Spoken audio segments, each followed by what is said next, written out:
My family abandoned me at a rest stop when I was 22, leaving me stranded with no money or phone. Now, they have contacted me and asked for money. That summer, I turned 22. It was supposed to be just like any other day. I'd work at my father's hardware store for money and live at home because, according to banks, my father's college was not practical. I was also the perpetual punching bag for my golden kid brother Alan. We weren't destitute, but we weren't the sort to go on Disney vacations. So, when banks stated that we were going on a family road trip to my uncle's wedding in Colorado, I should have known something was up. 3 days into that horrible road journey, I was already regretting not making up an excuse to stay at home. My father and Alan had been taking turns playing their favorite game, making Salvador's life terrible. Mom, Irene, would periodically say, "That's enough," in her frail voice, but we all knew it was just a show.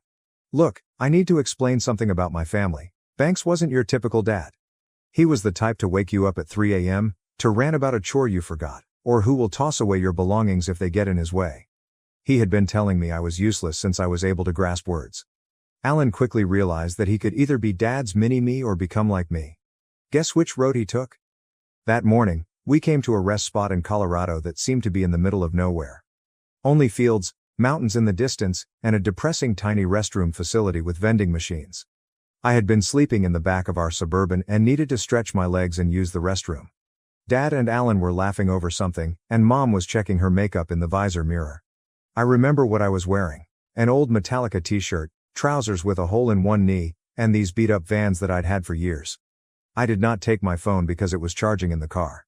I didn't take my wallet, so why would I? We were in the middle of nowhere, and I was just taking a piss. I spent 10 minutes in that bathroom, perhaps less. When I walked out, blinking in the Colorado sun, the parking spot was vacant. Our dark green Suburban was gone. At first, I assumed they had moved it as a hoax. I wandered around the whole rest area. Nothing. That's the thing about betrayal by your own blood. It hits differently than any other type. I sat on the curb for an hour, telling myself they were simply trying to scare me and would be back. People came and left, and a few gave me strange looks. A trucker questioned if I was all right. I lied, saying I was waiting for my girlfriend in the bathroom. He nodded and departed. After 2 hours, I began to feel a chill in my stomach. They were not coming back. My initial thought was to borrow someone's phone and call them, begging them to come fetch me. However, when I was about to approach a mother with 2 children, something stopped me.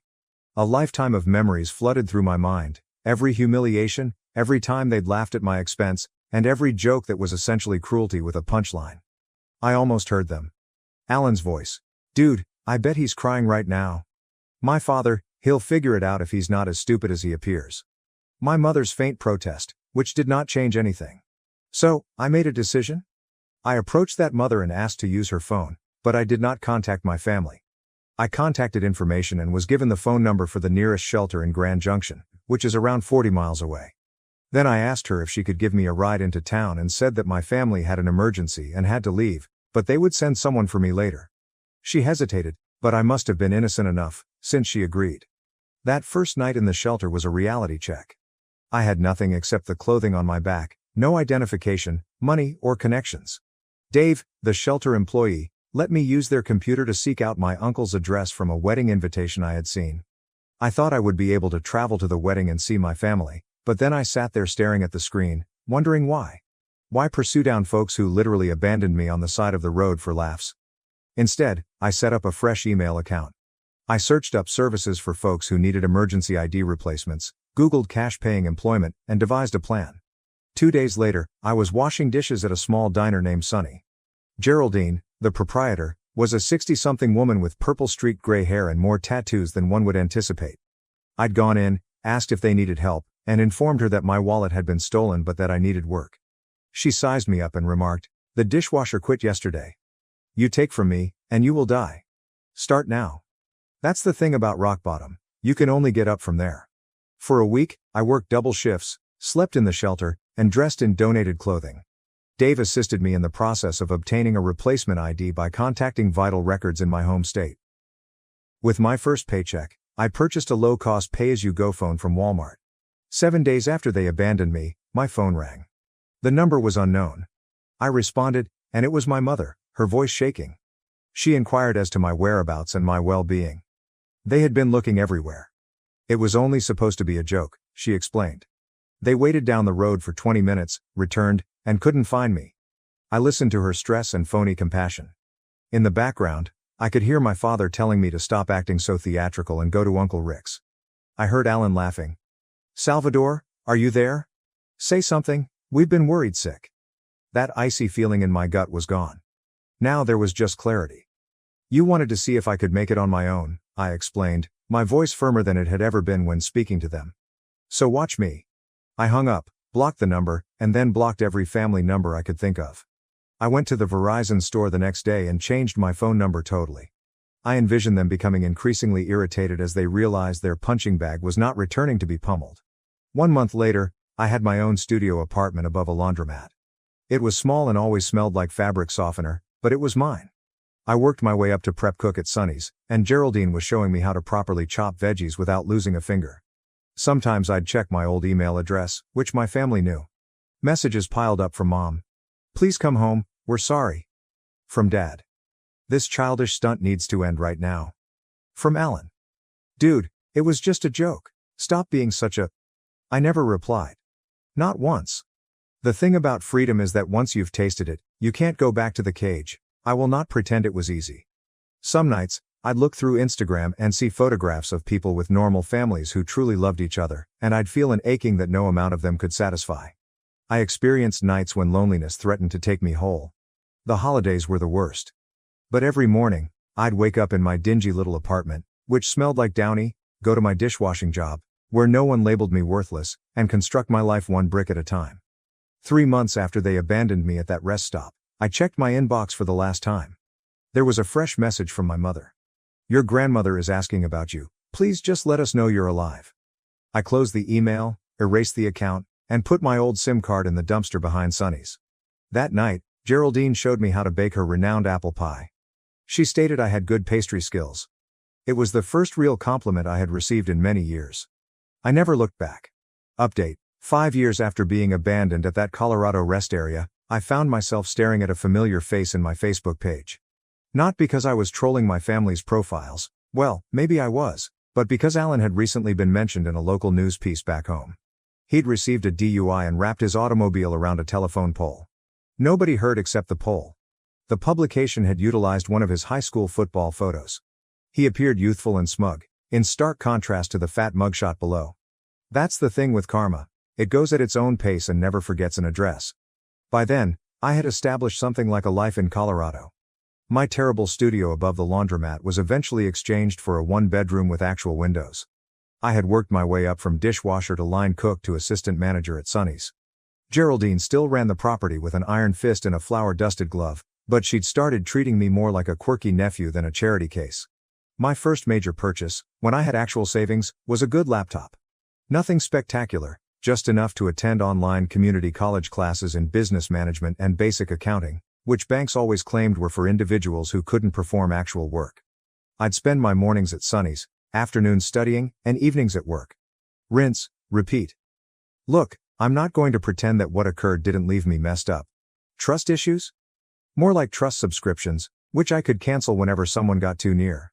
I'd made only 2 friends in 5 years.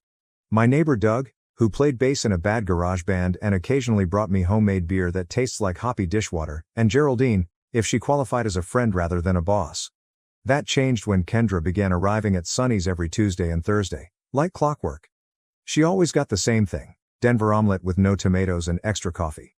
She was often sitting at the counter with a textbook, med school.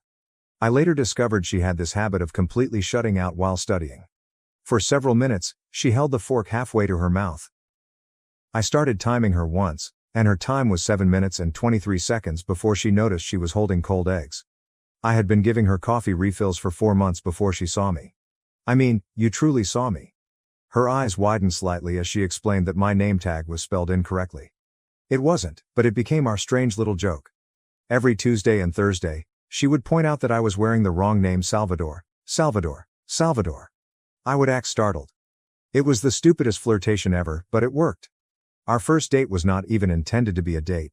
Her study group canceled at the last minute, and she had a reservation at this pizza place that was tough to get into. I happened to be cleaning the counter when she received the cancellation SMS. The next thing I knew, I was seated across from her at Antonio's, Both of us uneasily realizing this was precisely like a date.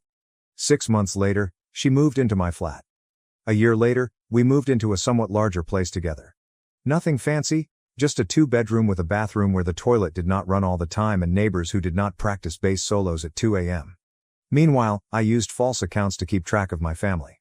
I'm not proud of it, but there it is. Dad's hardware store started failing after the Home Depot opened on the outskirts of town.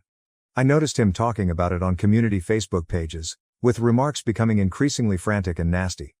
Mom's social media became a weird shrine to family, with regular throwback photos of us all smiling and postings about missing her boys, which was rich. She would tag Alan but never mention me, as if I had been erased. Alan moved from job to job, posting vague updates about haters and new opportunities, the standard social media smokescreen of someone whose life is circling the abyss.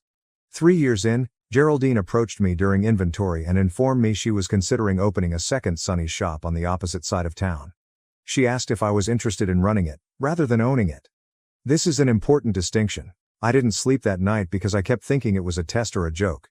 People like me did not have opportunities like that. Banks had ensured I understood that much. That is the problem about poisonous beliefs. They remain in your system long after you have left the serpent. But I said yes because Kendra, who was half sleeping next to me, whispered that it would be silly not to. Doug, through a haze of cannabis smoke, replied, "Duh, you practically run to the original place already." Because Geraldine was not Banks, wasn't my family, and had never made me feel useless. Sonny's East opened 6 months later, smaller than its predecessor and with a new menu, my menu. I worked 90-hour weeks for the first year and lost 10 pounds I couldn't afford to lose. I argued with Kendra about never being home. I came home to passive-aggressive post-its on the fridge several times, but they worked. People arrived. People came back. The food was delicious and the atmosphere was good. We weren't getting rich, but we were making do. 4 years after being abandoned, I earned enough to assist Kendra with her medical school loans.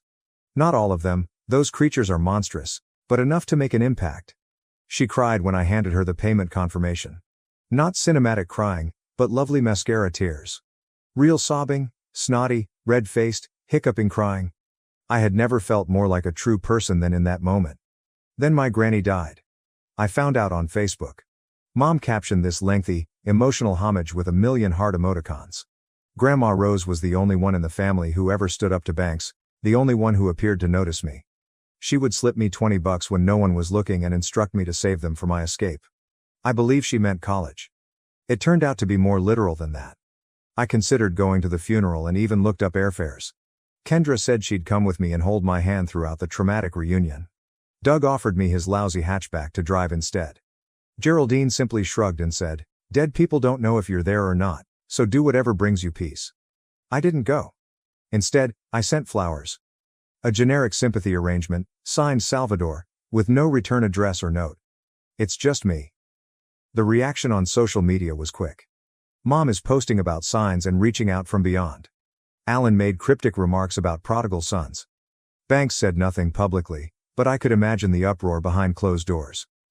A week later, I received a friend request from a profile that I did not recognize. Some random name, no posts, and no buddies. I almost erased it until I noticed the message. "It's Uncle Rick. Your mom gave me your old email, but it bounced back. Are you okay? We've been worried. Your dad has been asking around about you." That night, I blocked the account. I had my first panic attack in 2 years, sitting on our bathroom floor at 3 a.m., trying not to wake Kendra, feeling like my lungs were collapsing, and picturing Banks chasing me down, showing up at Sonny's, and destroying everything I'd built. Kendra found me about an hour later. She didn't ask any questions. She simply sat with me, her shoulder touching mine. When I could finally breathe, she said the most basic thing: "They can't take anything from you that you don't give them." The next morning, I called a lawyer for guidance on restraining orders, just in case. I adjusted the privacy settings on everything and requested Geraldine to notify staff not to disclose any information about me to anyone. Practical steps. Power what you have power over. 5 years to the day after being abandoned, I married Kendra in a tiny wedding at a state park. Doug was my best man. Geraldine cooked the cake and cried the whole time, mascara pouring down her wrinkled cheeks. Kendra's enormous, boisterous family embraced me immediately, her father cracking dad jokes that didn't make me cringe, and her mother hugging me without sending off alarms in my head. That's the thing with family. It can find you even when you're not looking. A week after the wedding, I saw it while going through my dummy account late at night. Banks posted on a community website, asking for information on his son Salvador, whose last known location is Grand Junction, Colorado. This is a family emergency. There was no emergency. I was already aware of this. What I didn't understand was why, after 5 years of silence, they were now hunting for me. So I probed deeper, made another phony account, joined community groups in my hometown, and pulled everything together piece by piece. The hardware company had closed, their house was in foreclosure, Mom was dealing with some medical concerns that she was hazy about, and Alan had returned home following his third DUI. They weren't seeking for me because they missed me, but because they needed something. And you know what? For the first time in 5 years, I smiled as I remembered them. Not because I was pleased with their tragedy, but because I discovered a crucial truth. I no longer cared. I closed the laptop, went into bed beside my sleeping wife, and made a decision. I would continue to observe from a distance, not out of hatred or love, but because sometimes the finest retribution is not what you do, but what you build, while they are busy destroying themselves. Finally, we have an update. It began with a LinkedIn notification. 15 years after being abandoned at that Colorado rest station, my perfectly planned existence had a flaw. Someone saw my profile 27 times in a single day. It's not rare for LinkedIn recruiters to do crazy things like that. What was remarkable was my brother's name, Alan Matthew. That is the thing with the past. It is patient. It will linger in the tall grass for years before striking. By then, my life had changed drastically from my first year in Grand Junction. Kendra had finished medical school, completed her residency, and was now working 3 days a week at a local clinic to spend more time at home with our children. We had 2, Ellie, 7, and Marcus, 4. The apartment above the laundromat had given way to a modest 4-bedroom home on the outskirts of town. Nothing spectacular, but with a yard where the kids could play and I could grow tomatoes, though they never quite worked out. Sonny's had expanded to 3 locations. Still not a major franchise or anything, but enough that I no longer had to work the line, except when someone called in sick. Geraldine had semi-retired 2 years before, but she still turned up unexpectedly to criticize how we made her pie crust recipe. I had made peace with my past, or so I thought. I still kept an eye on the family from afar, but the frequent checks had dwindled to maybe once every few months. Banks and Irene had downsized after losing their home, as far as I understood. Alan has been married, divorced, and married again. They all seem to have gone on with their lives, just as I had. However, the LinkedIn issue bothered me. 15 years of silence, and now this. I mentioned it to Kendra as we were performing our usual Sunday night activity. Folding laundry while half watching whatever Netflix show we were currently behind on. She paused, holding a mismatched sock in each hand, and asked whether I was all right. I nodded. What else could I say? That I was suddenly 22 years old again, stopped at a rest stop, and that I could hear Banks' voice in my head, calling me useless. 3 days later, I was in Sunny's East, the original second site, assisting with inventory because our supplier had sent the wrong type of coffee filters again, when Maya at the front desk called back to say there was a family looking for me. My first thought was of Kendra's parents, who occasionally surprised us when they passed through. I strolled out front, my thoughts already turning to how to persuade them to stay for supper. It was not Kendra's family. Banks appeared older, grayer, and his once intimidating physique had shrunk. Irene's face was pinched from years of effort, and her hair had been dyed an unnatural shade of brown. Alan resembled Banks at 40, with the same stance and technique of taking up space. There was a woman with them who I didn't recognize. She was young, perhaps in her early 20s, and she was standing back as if she wasn't sure she belonged. Nobody spoke. The lunch rush cacophony faded away, leaving only my own heartbeat hammering in my ears. Banks broke first, asking for my name. I nodded, as my voice had evidently gone on vacation. Look, I'd envisioned this moment in 1,000 various ways over the course of 15 years. In some of them, I told them off brilliantly. In others, I was chilly and distant, unconcerned about their existence. In a couple awkward late-night situations, we even had a tearful reconciliation. Reality is invariably messier than fancy. I motioned to an empty table in the corner, asked Maya to get water, sat across from the folks who had once been my family, and waited. They'd discovered me through a magazine story titled Rocky Mountain Rising 10 Local Success Stories. It wasn't even a major feature, just a sidebar with a photo of me in front of Sunny's original location. But evidently, one of Mom's high school friends had moved to Colorado, saw it, and forwarded it to her with the caption, "Isn't this your son?" They'd made 107 missed calls to my former number in the years before it was disconnected. Mom had counted. She mentioned this as if it meant something. They spoke over each other. Mom mentioned how worried they had been. Banks about how I had misinterpreted what happened that day. Alan was uncomfortably trying to pretend like we were old friends catching up. The young woman, who turned out to be Alan's second wife, Poppy, simply regarded me with curiosity. I let them talk and watched as they spun their own version of reality in which they were not the villains. I noticed how Banks continued looking at the restaurant, mentally calculating how much it would be worth. I noticed Mom's fingers waver slightly as she grabbed for her water. I noticed Alan's studied charm faltering whenever he thought I wasn't staring directly at him. Finally, when they ran out of steam, I asked the only important question. Why now? That's when the true tale emerged, in parts and pieces among awkward silences. Banks had medical debts, heart issues, and no insurance. The second residence was being foreclosed upon. Alan's business idea, something obscure about cryptocurrencies, had flopped terribly. Mom required knee surgery, which she could not afford. They weren't there for reconciliation, but for money. I should have become angry. Should have thrown them away. Instead, I felt an unexpected emotion. Sympathy. They seemed so little and desperate. These giants who had formerly ruled my entire universe were simply imperfect, broken beings. I asked them to supper at my house that night, explaining that I needed to contemplate and chat to Kendra. They agreed enthusiastically. Banks are already halfway to calling it a done deal. The afternoon was weird. I picked up Ellie from her dance lesson and assisted Marcus with his preschool show and tell preparations, all while texting Kendra updates on who was coming to dinner. She volunteered to take the children to her sisters. I said no. I wanted them there. I wanted my family to meet my family. Dinner was chicken enchiladas, my specialty. That wasn't anything exceptional, it was simply a recipe from the back of an old El Paso box that I had modified over the years. Ellie set the table without being asked, meticulously placed the forks on the incorrect side until Kendra quietly corrected her. Marcus insisted on wearing his Spider-Man outfit because it was Tuesday, and it appears that Tuesday is now Spider-Man Day. When the doorbell rang, I nearly dropped the dish I was bringing to the table. Kendra clutched my arm as she passed, whispering that she had my back anyway.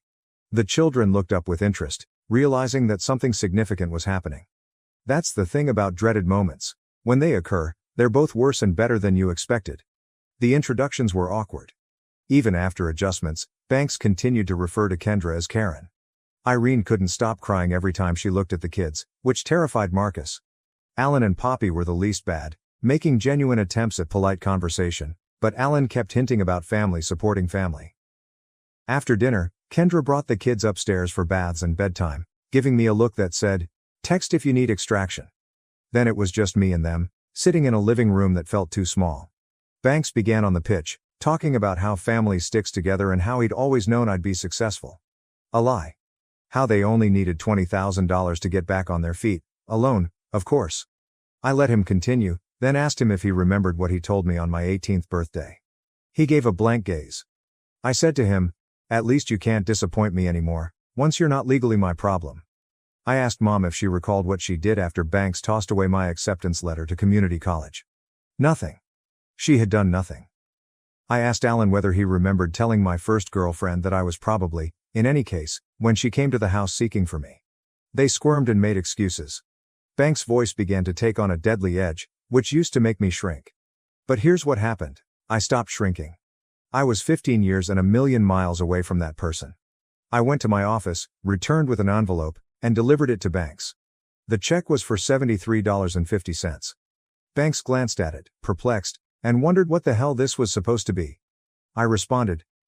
In 2010, that was exactly what a Greyhound ticket from Grand Junction to our hometown would have cost, the exact amount it would have taken for me to make it back home from where you abandoned me. The hush was absolute. Then Banks began shouting at me, calling me ungrateful and greedy, and claiming that I had always been a disappointment. The greatest hits record from my childhood is being played one more time. I didn't argue or shout back. Just stood up and informed them that it was time to leave. Mom used a different approach. Tears and guilt. How could I do this to my family? Alan went cold. The Pleasant Brothers mask had entirely slipped. Poppy simply seemed embarrassed for all of them. When they eventually departed, Banks crumpled the check and dropped it on our doorstep.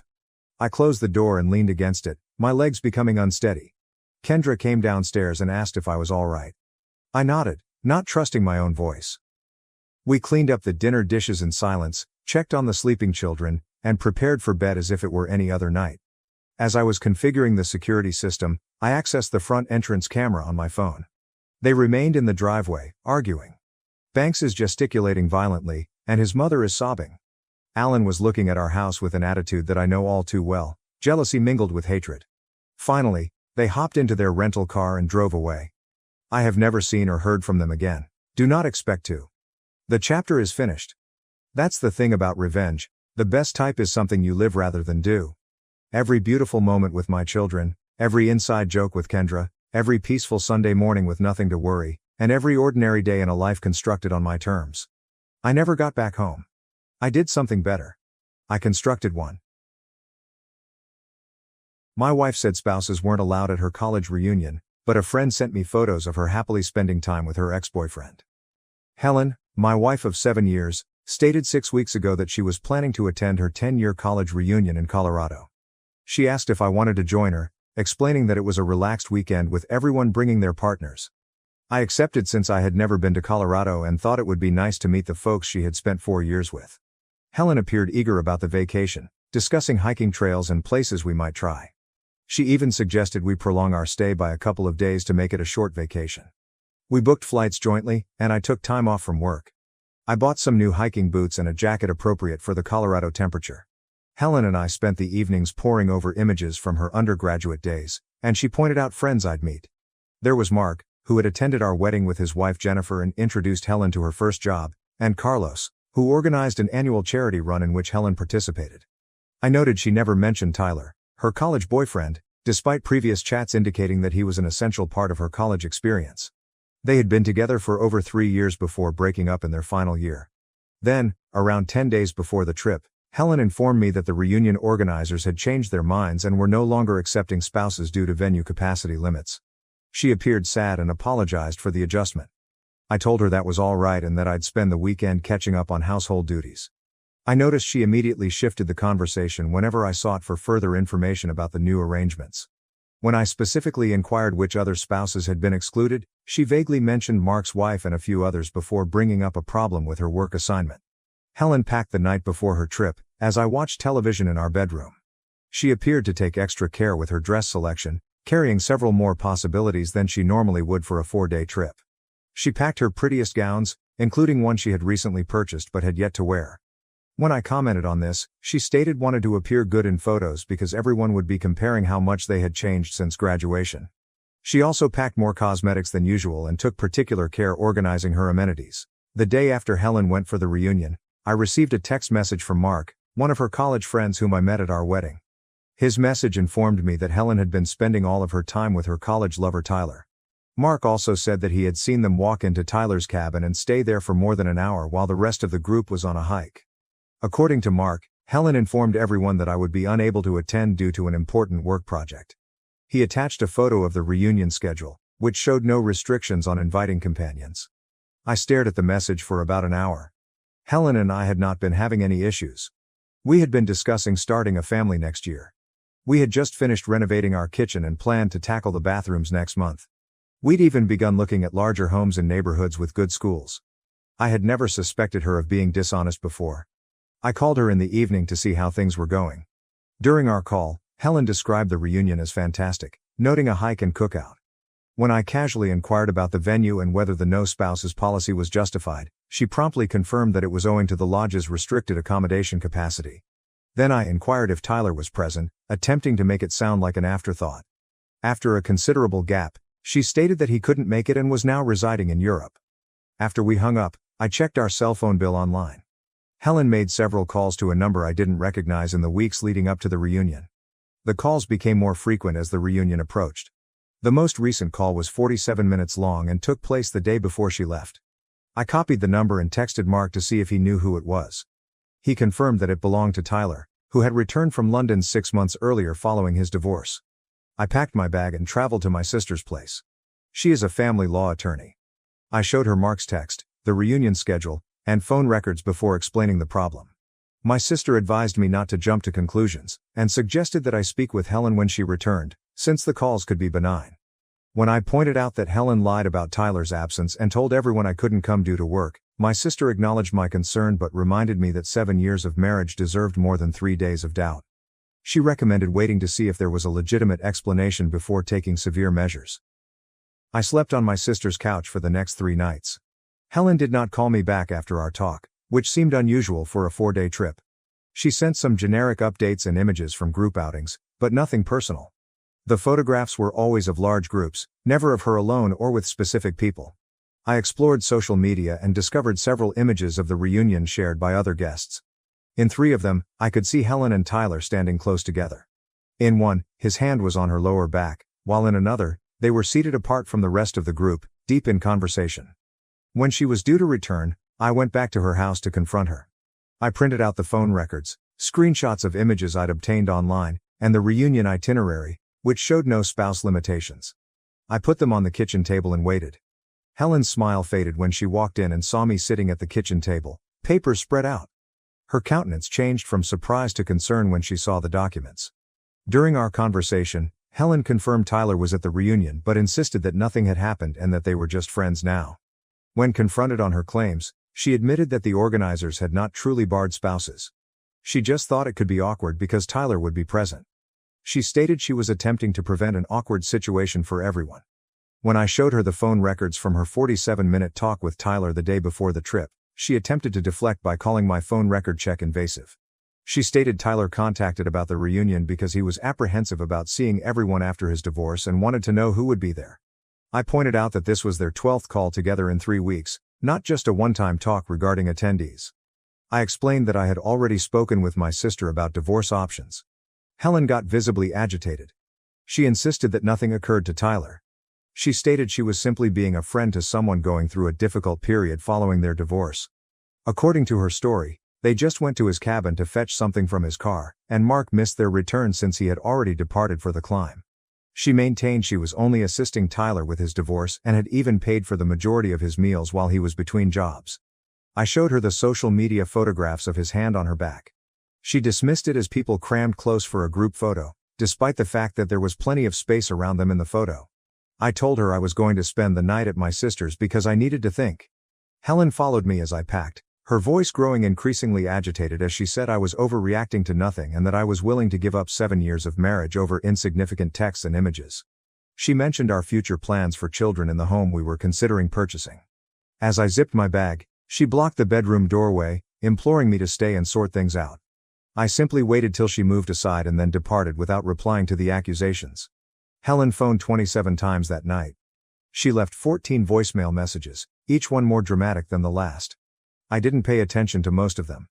Over the next 2 days, she texted me frequently, alternately apologizing, explaining, and accusing me of being unreasonable.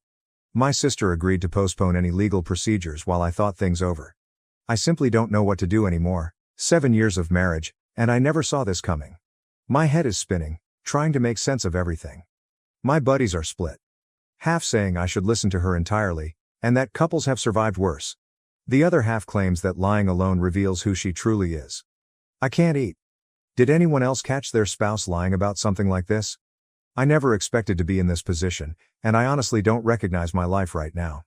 Update 1. I'd like to thank everyone who responded on my initial post. I read every single comment, even if I was unable to react to all of them. During the most difficult times of my life, this community has provided me with incredible support. So many of you had similar experiences, which made me feel less alone in this. To those who have asked for an update, it has been 2 weeks since I learned of Helen's lies. I've chosen to move forward with the divorce. After speaking with my sister and thoroughly weighing everything, I felt I couldn't go forward from this violation of trust. I phoned Mark again to seek additional information. He offered to meet me near his workplace. Mark showed me more images from the reunion, pointing out how Helen and Tyler sat together for every meal and activity. He showed me a group shot from the first night's dinner, where the allotted seating was organized alphabetically. However, Helen had moved her name card and sat next to Tyler instead of her allotted seat. Mark claimed that he hadn't intended to get involved, but seeing them go throughout the trek seemed wrong. His wife had noticed too, and pushed him to inform me. He confirmed that Helen and Tyler spent the most of the reunion together, frequently leaving from the main group to share private jokes and sat together at each meal. Another classmate mentioned how they appeared to have picked up where they left off in college. Regarding the cabin incident, Mark presented a timeline that contradicted Helen's account. The hike was supposed to last 90 minutes along a nearby national park route. Helen and Tyler vanished around 15 minutes into the hike, claiming they had left something at the cottage and would catch up. They were not with the group when they returned and did not attend the post-hike lunch. They reappeared around 30 minutes after everyone had finished eating, extending their absence far beyond the few minutes Helen mentioned. Tyler cracked a joke about getting lost on the route, which made several people uncomfortable, given how evident their absence had been. When I inquired why he decided to tell me, Mark indicated that he and his wife had experienced infidelity in their relationship several years prior. They had worked through it, but only because the truth was revealed instantly. He believed that secrets damaged marriages faster than mistakes, and that I deserved to know what was going on. I met Helen at a coffee shop to explain my decision. She arrived 20 minutes early and had already ordered my regular drink. She produced a folder containing images from the reunion, pointing out group photos of many people, including Tyler, in an attempt to illustrate that nothing untoward occurred. However, those photographs only showed the arranged events, not the free time when Mark claimed they were alone together.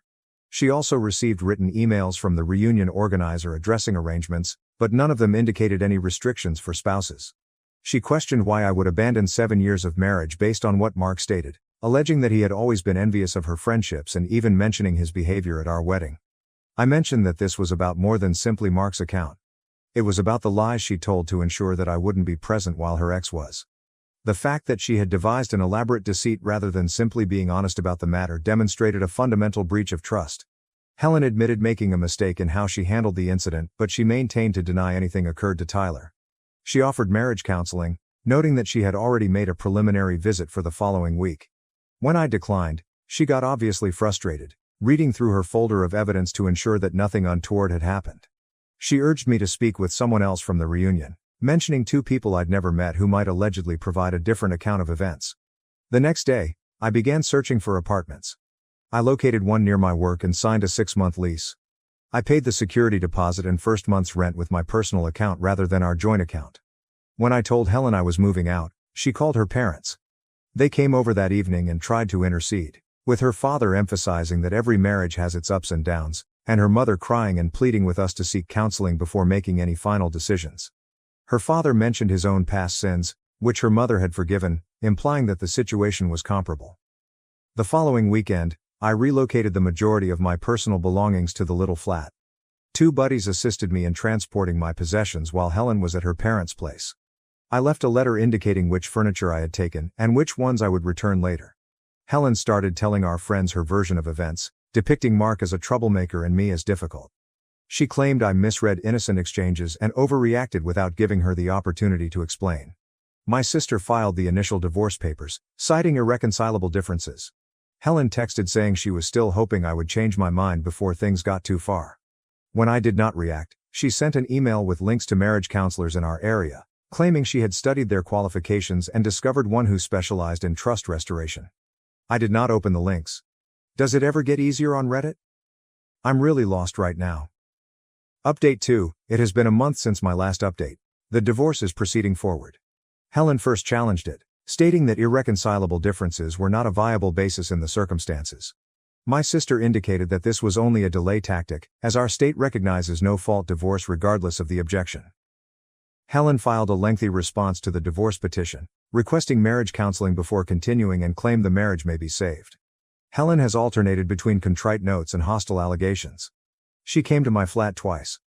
Once with flowers and once with divorce papers covered in handwritten comments disputing various terms. During her second visit, she refused to leave until I spoke with her, culminating in an awkward standoff in the hallway of my building. My neighbor eventually intervened and let me go back inside. My building management has been instructed not to let her in again. Helen also approached my sister directly, attempting to get her to cease representing me. She sent emails to my sister, alleging I was acting strangely and didn't really want the divorce. My sister forwarded them to me without comment. Helen then attempted to persuade our common acquaintances that I should rethink. 2 friends contacted me, evidently concerned about how quickly the marriage was collapsing, after only hearing Helen's version of events. I ran across Jamie, one of Tyler's pals who also knew my wife, at the grocery store last week. We met at our wedding and he recognized me. During our talk, I brought up the incident with Helen and Tyler at the reunion. Jamie appeared perplexed and explained that Tyler had told him Helen had been all over him the entire weekend. According to Jamie, Tyler stated that Helen claimed our marriage was in trouble and was likely to end in divorce. Jamie then said that Tyler confirmed they had hooked up on the final night of the reunion. When I inquired for clarity, Jamie confirmed that Tyler clearly mentioned that they had slept together. He apologized for telling me this information, but he felt I deserved to know the truth. Jamie said that Tyler had expressed ambivalence about the situation because he knew me from the wedding, but Helen had been insistent in assuring him that our marriage was virtually ended. According to Jamie, Tyler had given him text messages from Helen sent during the reunion that were clearly amorous in nature. I thanked Jamie for the information and stopped shopping. After returning to my car, I called my sister to tell her what I had learned. She encouraged me not to approach Helen with this information just yet, since it could be valuable during divorce procedures. She mentioned that if Helen was disputing the divorce, evidence of adultery could affect our strategy, and she suggested letting her handle that element. She suggested that I forward any messages or emails from Helen to her before answering so that I don't say anything that could exacerbate the situation. Helen arrived at my apartment unannounced that evening, having been let in by a neighbor. She brought me dinner from my favorite restaurant and offered to talk. For nearly an hour, she reiterated her previous explanations. She was simply helping a friend, nothing occurred, Mark misunderstood, she loved me, and she would never cheat. She indicated starting therapy to figure out why she had handled things so poorly and proposed couples counseling again. She brought up our intentions for children and how we had always discussed growing old together. I remained mute throughout her tirade, reflecting on what Jamie had said to me that day. When she was finished, I, being the naive moron I am, went against my sister's advice and informed her about my incident with Jamie and Tyler's allegation of hooking up at the reunion. She grew clearly enraged, insisting Jamie was lying and Tyler wouldn't say it. She speculated that Tyler may have told Jamie to lie because he was furious that she had stopped communicating to him shortly after the reunion, realizing their friendship was not worth damaging her marriage. She questioned why I would believe a virtual stranger over her, accusing me of hunting for reasons to break our marriage. When I inquired if she acknowledged continuing to communicate with Tyler after the reunion, she grew defensive.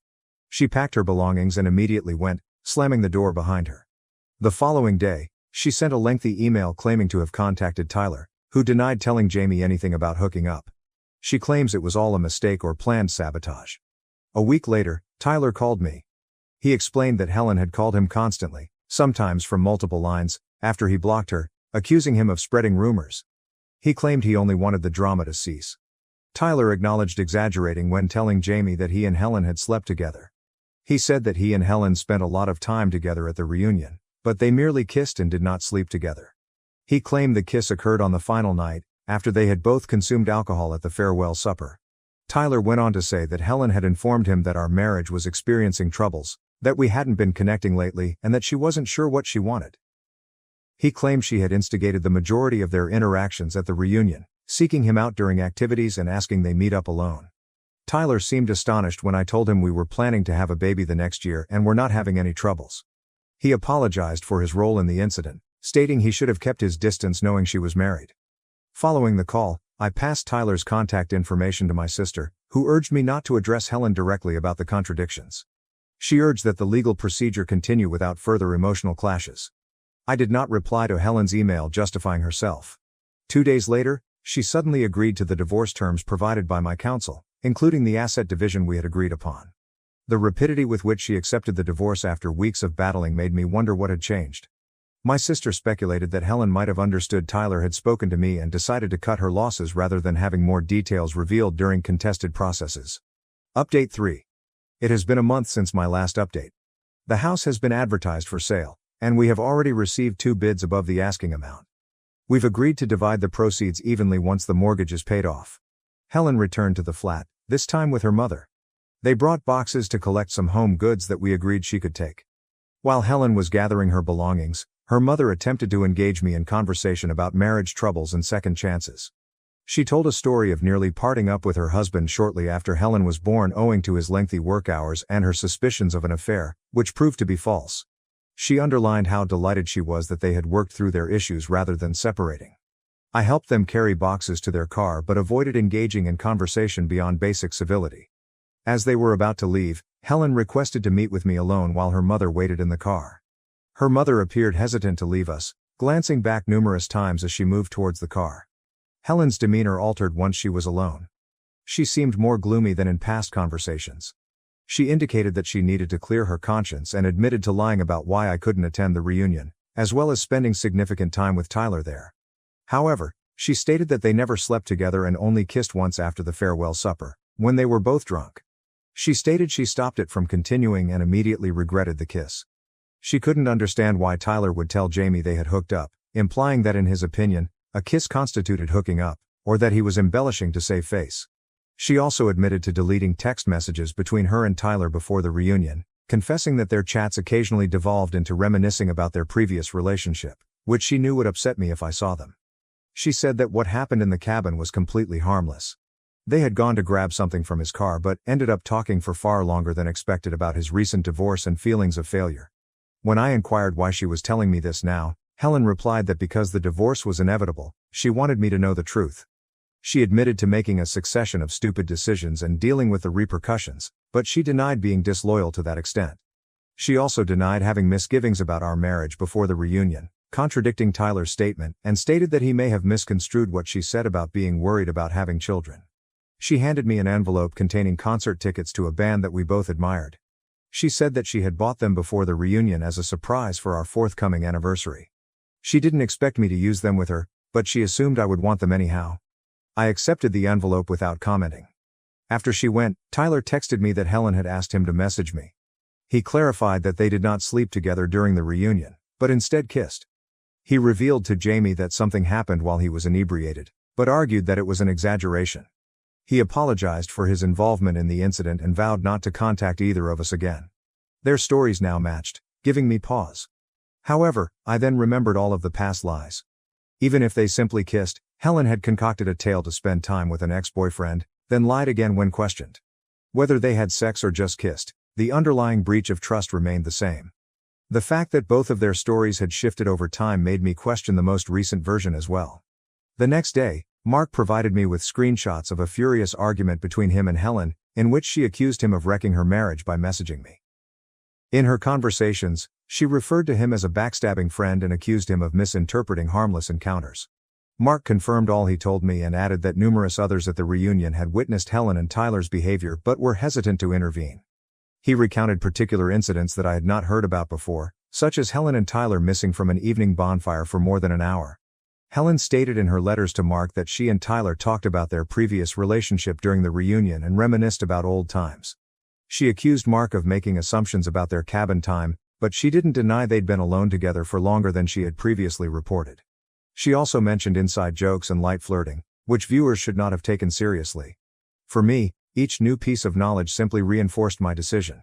Even Jamie's late statement about the kiss appeared to be a half-truth intended to explain away her disclosure while downplaying her conduct. The pattern of dishonesty, followed by scant admissions when presented with facts, had eroded any basis for confidence.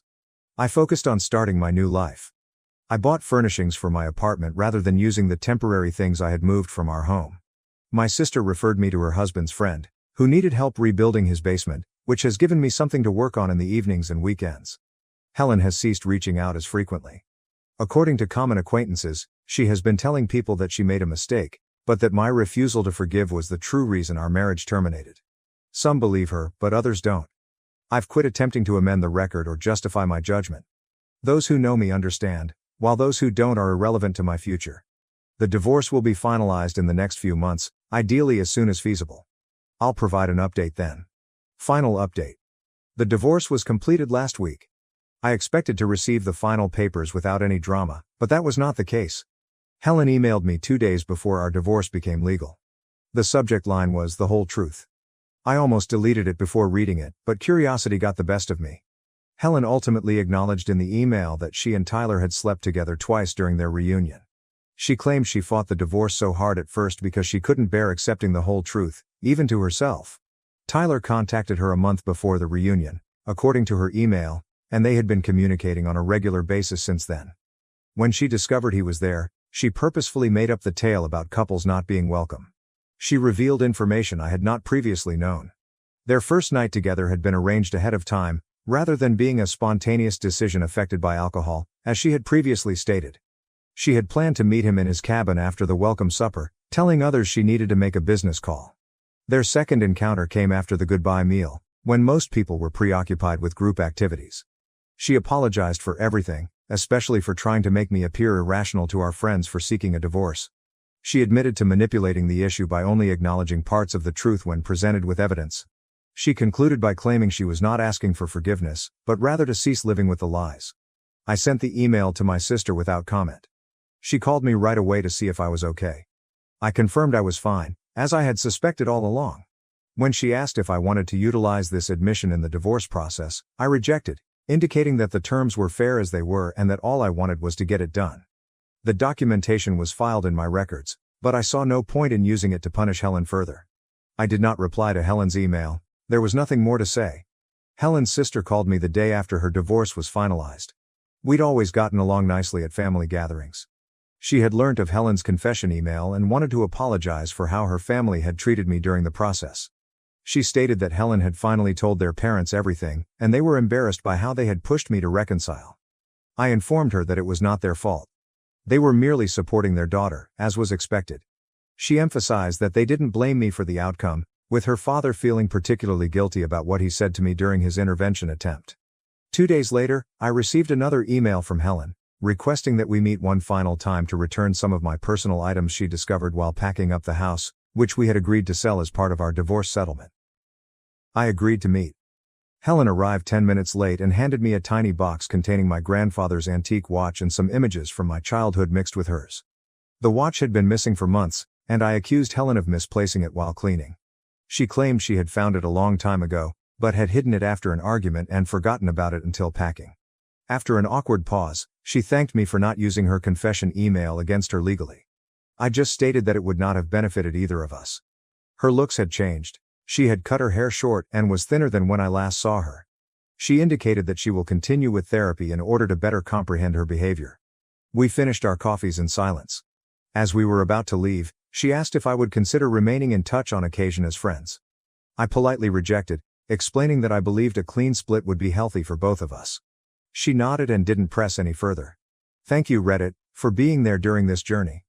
When I initially commented here, around a year ago, I was absolutely lost. Your counsel, encouragement, and similar tales helped me get through the darkest times in my life. My ex-boyfriend humiliated me in front of his friends and left me with an expensive bill. Later, I discovered he had lied about his job and life. My boyfriend called me ugly in front of his friends and ditched me in a restaurant, leaving me to pay for our meal. As he walked away, he exclaimed, "A girl like you should be grateful I even dated you." I smiled and patiently waited. This morning, my phone exploded with 13 missed calls. I am still processing what happened last weekend. I keep reliving it in my thoughts, wondering whether I dreamt the entire thing. But nope, my maxed out credit card and ice cream smears on my couch prove it was real. For reference, I'd been dating Ryan for 2 years. 2 years. Not just a casual fling or whatever. We had the entire routine down: Sunday Netflix marathons, awkward holiday meals with both families, and even that bizarre couples yoga class he insisted on trying, which we both were terrible at, to be honest. Things were not perfect with us, are they ever? But I assumed we were solid. We had discussed moving in together this summer. He had these little bothersome habits, like leaving his socks all over the place, texting while watching movies, and offering helpful comments about my appearance. Things like, "That shirt makes your arms look bigger," etc. "Have you thought about trying a different hairstyle?" I always dismissed it as him being honest. Past me was such an admirer. So last Friday, Ryan texted me about a meal with several coworkers. He had never really included me in his job life before, always claiming it was unprofessional or whatnot, so I was actually excited. I even went shopping for a new outfit, damn my budget, and spent hours getting ready. I'm talking about an entire YouTube makeup instruction, the pricey straightener I only use on special occasions, and the works. I arrive at this highly pricey downtown restaurant with little portions and no prices on the menu. Red flag number 1. Ryan has already arrived, accompanied by 2 coworkers, Leonard and Pablo. There's a strange vibe that greets me as I approach. Ryan barely recognizes me. Only a half stand from his chair and a brief, "You're late." I was only 2 minutes late because parking was tough. As I sit down, he notices my attire and asks, "Oh, you wore that?" Not quietly, either. His companions exchanged this look, and I could feel my cheeks becoming hot. For the record, I was wearing a dark blue dress that I thought was attractive. Nothing outrageous or inappropriate. I try to shrug it off, saying, "Is there a clothing code I missed?" But he just shrugs and says they've already ordered appetizers. Cool. Ryan spends the next hour chatting about work topics that I don't comprehend while his friends nod along. When I try to join the conversation, Ryan either speaks over me or explains why I'm wrong about what I just stated. When I mention a customer at my store, Ryan interrupts with, "She doesn't really get how things work in the real business world." He brushes me off as if retail isn't a genuine job. I have been a manager for 3 years. I'm sitting there, growing increasingly uncomfortable, wondering if Ryan has always been this condescending and I simply didn't notice, or if he's playing off for his friends. Either way, it's not a good appearance. Leonard then asks how we met. I begin relaying the story of how his coworker, Vanessa, my best friend, introduced us. Ryan interrupts me in mid-sentence and says, "Yes, Vanessa felt horrible for her. I was doing a favor, really." Then laughs. You guys, my stomach actually sank. That is not even close to how things happened. Vanessa had warned me about Ryan's ego before we met, but she assured me that he was a wonderful guy underneath. Spoiler, he wasn't. I excuse myself to the bathroom, partly to avoid crying in front of them. I'm in the stall, texting Vanessa, like, "What is going on?" When I receive a message that Ryan has just tagged himself at this eatery on Instagram. With a boys' night out. Like I'm not even present. Vanessa calls me right away, but I send her to voicemail because I don't want the boys to hear me cry.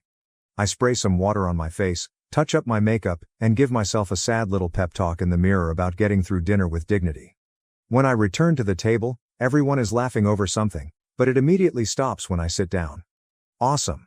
The server brings our main meals, and Ryan starts making comments about my food selection. I picked spaghetti, one of the less expensive selections, because I was already concerned about the amount. He keeps saying things like, "Carb loading for a marathon?" And, "That's a bold choice for someone with your body type." Each comment seems like a small paper cut, and they build up quickly. At this point, I'm barely eating, simply moving food around my plate and counting down the minutes till I can leave. Then Pablo asks Ryan about a presentation, and Ryan goes on to tell him how his employer loved his ideas and that he is now in charge of the entire project. Something clicks in my brain. Ryan had been worried about this presentation the week before, claiming that his segment was only 5 minutes long and that he was frightened. Is he suddenly a star? It's as if he lives in an alternate reality where he is the primary character. Then the bill arrives. The waiter places it on the table, and Ryan takes it, looks at it for a moment, and then slides it across to me. I believe he's just showing me the sum, but then he says, "And I'll never forget this." You know what? I don't think this is working. I stare at him, waiting for the punchline. There isn't one. I've been trying to make this work, but I'm just not attracted to you anymore. I think we should break up. In the center of a restaurant. In front of his friends. After 2 years together. Who does this? I'm taken entirely by surprise. Are you serious right now? This is how you want to do this? He stands up, gets his jacket and says, I still get a knot in my gut just thinking about it. A girl like you should be grateful I even dated you this long. You're not exactly a prize. Then he and his companions simply left. They all left together, laughing. I was left with a $347 charge for their dumb Wagyu appetizers and pricey beverages. The waiter approached with an expression of sadness that made everything 1,000 times worse. I paid the bill with my credit card, which I'm still paying off from Christmas, great, and managed to get to my car without completely falling apart. I called Vanessa from the parking lot, crying so hard that she couldn't understand me at first. She arrived at my apartment with a pint of Ben & Jerry's and a bottle of wine, the actual MVP. Between ugly crying and stress eating cookie dough, I told her everything. She was furious. I had to talk her out of driving to Ryan's house and raising a disturbance. That's when she went odd. She kept asking questions about what Ryan had said about work, the project he mentioned, his position within the organization. Sabrina, I don't know how to tell you this, but Ryan isn't who he says he is at work. Ryan isn't a hotshot marketing guy going to get promoted. He works as an assistant, making coffee runs and scheduling meetings. All the business trips? Complete fabrications. What about the major presentation? He was only preparing the slides for the actual team. What is the fancy title on his LinkedIn? Complete fiction. I felt like an idiot. For 2 years, he had been lying about almost everything, and I never questioned it. What else had he lied about? That night, when Vanessa had left, I went into full investigative mode. I went back over our text messages, photos, everything. There were so many contradictions that I had missed. Comments regarding money that did not add up. He had to work late several times, although his location indicated that he was across town. I could not sleep. I kept revisiting that moment in the restaurant, how little he made me feel. How ashamed I felt. I received a text message from an unknown number about 3 a.m. "Hey, it's Cody from Ryan's office. Vanessa gave me your number. There's some stuff you should know." That's when things became really intriguing. First update. First and foremost, I want to express my gratitude to everyone who left positive comments on my previous post. I cried while reading several of them, in a good way. Many of you requested an update, so here's what happened next in this totally insane incident. So, after learning from Cody, who works with Ryan, that my partner of 2 years had been living in a dream world of his own making, I spent the following few days in a terrible post-breakup fog. You know the one. You alternate between bawling into a pint of ice cream and furiously scrolling through old images, wondering if any of it was genuine. My apartment resembled a catastrophe zone. The dishes piled up. Laundry is everywhere. Approximately 7 empty DoorDash bags because cooking seemed difficult. The hardest part was that I kept thinking of humorous things to text Ryan, only to remember what had happened. And it felt like getting discarded all over again. My mind was practically trapped in a loop of, did that really happen? How didn't I see this coming? I'd also avoided social media since I knew Ryan's posts would be irritating. But on Wednesday morning, I surrendered and checked Instagram. Sure enough, Ryan was there, with a gym selfie. Captioned, "Level up. Know your worth." The arrogance. I almost flung my phone across the room. Vanessa came over that evening with takeout and discovered me wrapped in my comforter, like a melancholy burrito. She's been fantastic throughout this whole affair, making sure I eat actual food, listening to me whine about the same things again and over, and never saying "I told you so," despite her misgivings about Ryan from the start. While we were dining, Vanessa showed me her texts with Cody. Apparently, they had been talking a lot. He had tea to spill. According to Cody, Ryan had been telling everyone at work that he dumped me because I was needy and always discussed marriage. What? I did not create the Pinterest board, Future Home Ideas. Yes. Ryan actually owned one of these. He claimed it was research for a job assignment. Then Cody dropped the real bomb. Ryan wasn't simply lying about his job title. He was currently on probation for taking credit for other people's work, and he might be dismissed shortly. All those late nights spent working? He was hurriedly trying to correct errors before anyone noticed. Business trips? Complete fiction. I was still processing everything when my phone rang. It was Tina, Ryan's mother. I almost didn't respond. Awkward, but I decided to be mature about it. Tina has always been quite nice to me, as in, she remembers my birthday and asks me questions about my life. She sounded anxious and inquired whether everything was fine between me and Ryan. Apparently, he informed his family that we had a minor altercation but everything was great. A small fight. The man publicly humiliated me, deserted me in front of his buddies, and left me with a large debt. I attempted to be vague, claiming we were taking up space because I didn't want to place her in the middle. Then she brought up Ryan's birthday dinner on Saturday. And how my entire family was looking forward to seeing me there. You guys. I almost choked on my lo mein. Ryan informed his family we were still together. And that I planned to attend his birthday dinner. The supper was held at his parents' place. And apparently, he informed them that we had major news to share. After hanging up, I sat there stunned, as Vanessa looked at me as if I had grown a second head. She questioned whether he was insane or a pathological liar. Honestly, I wondered the same thing. That's when we devised the plan. I was not going to just ignore his family. They had always been friendly to me. And they deserved to know Ryan's true character. But I wasn't going to make a scene or be vengeful. I would simply attend the meal as invited and let the facts unfold spontaneously. Cody and I met for coffee the next day. We had only met through Ryan, so it was rather weird, but he turned out to be pretty nice. He validated everything and provided additional information about Ryan's work. The team Ryan claimed to lead. Actually, it's just him and 2 interns. What about the major presentation he oversaw last month? He was only managing the slideshow while his boss spoke. Cody appeared genuinely concerned on my behalf, claiming that Ryan's stories about me had always felt odd. Ryan apparently came to work saying that I was high maintenance, despite the fact that I was paying for the majority of our dates at the end. Because Ryan stated he was between paychecks. I noticed he had poor money management skills. Midway during our chat, Cody received a text from their boss asking if he could come in on Saturday evening to assist with an emergency project. Cody was disappointed since he had plans. But then I got an idea. What if Cody needed to drop off something at Ryan's parents' house during his birthday dinner? The timing would be ideal. As we were working out the specifics, my phone rang with a text from Ryan. First since the restaurant incident. It simply said, "We need to talk about what happened." I might have overreacted. Might have? I showed Cody, and he almost spit out his coffee. Overreacted is when you get annoyed about someone being late, he told me. Not when you publicly humiliate your girlfriend of 2 years and stick her with a $300 bill. I did not respond. Allow him to sweat. The following 2 days were a whirlwind of preparation. I was not going to this meal unprepared. I went over previous texts and discovered all the lies. Dates that he claimed to be at work. Conferences that did not exist. Cody verified that the stories about coworkers were all fake. Ryan posted images of himself from work events that were actually downloaded off the company website. Vanessa came over on Friday night to assist me choose an outfit. I'm not going to lie, part of me wanted to show up looking fantastic simply to spite him.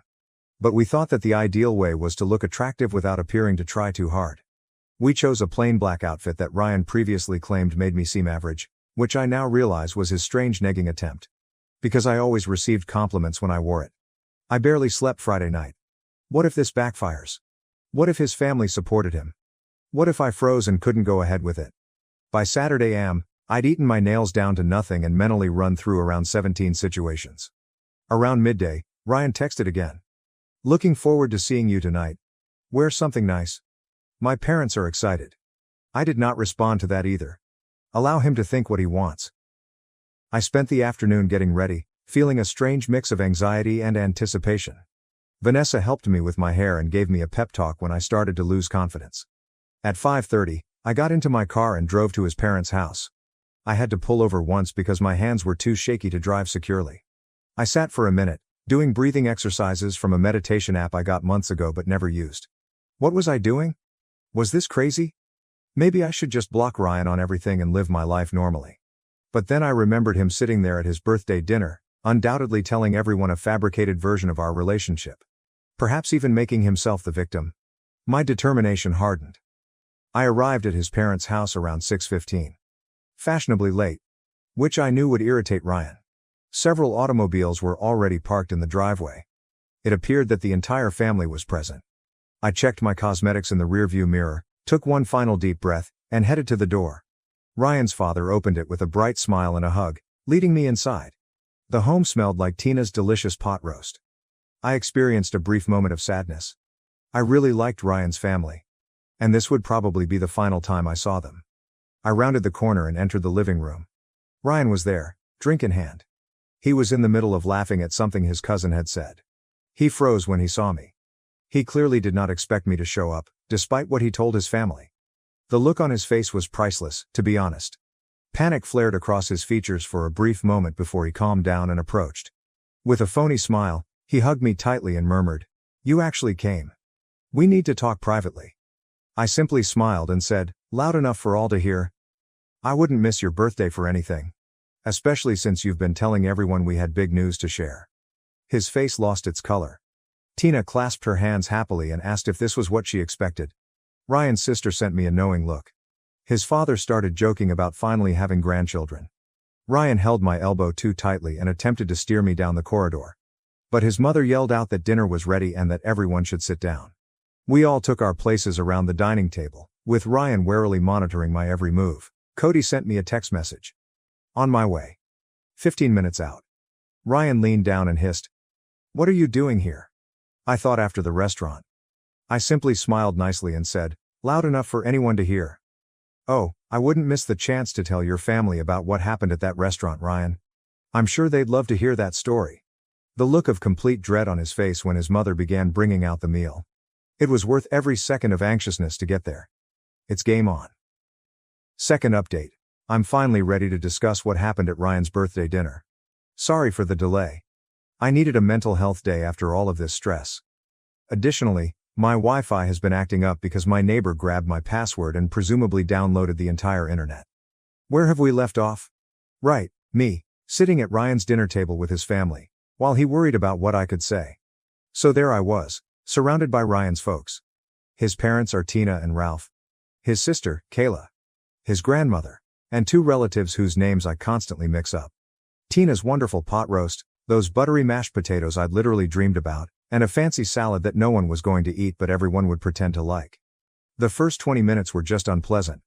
Ryan kept trying to manage the conversation while giving me warning glances. I simply smiled and passed the bread rolls. I enjoyed the way his left eye twitched whenever I opened my mouth. Petty? Maybe. Satisfying? Absolutely. Tina kept the conversation going, bless her. She inquired about my family, job, and the usual small conversation. Then she remarked how proud everyone was of Ryan's great promotion. I almost choked on my water. I looked at Ryan, whose face had turned the same shade as the beets on the table.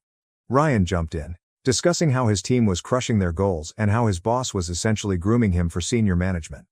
I simply nodded along, watching him burrow deeper with each syllable. Then Ralph, who has always been the quiet kind, suddenly inquired about the Johnson account. Ryan had apparently been informing his father about a large deal he was reportedly leading. Ryan's response was so ambiguous that it could have been a horoscope. Something about strategic pivoting and utilizing core competencies. It literally meant nothing. His sister, Kayla, attracted my attention across the table. She's always been the suspicious one in the family, the sort who Googles facts during disagreements and calls others out on their lies.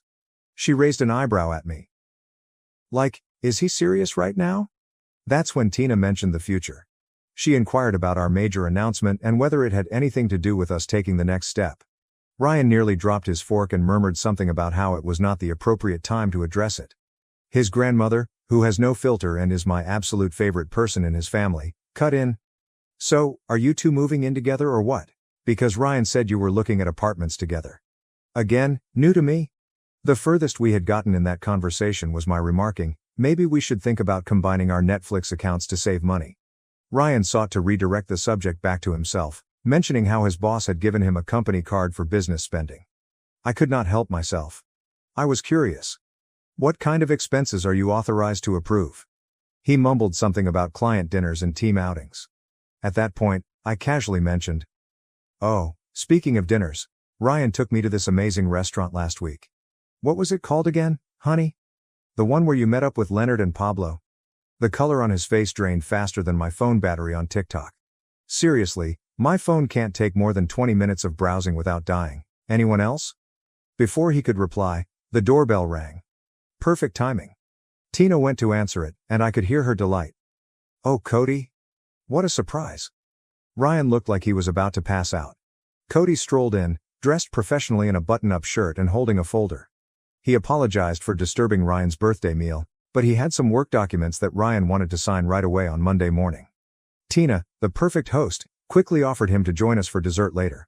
Ryan attempted to lead Cody to the front door, but Ralph demanded they handle work right there at the table.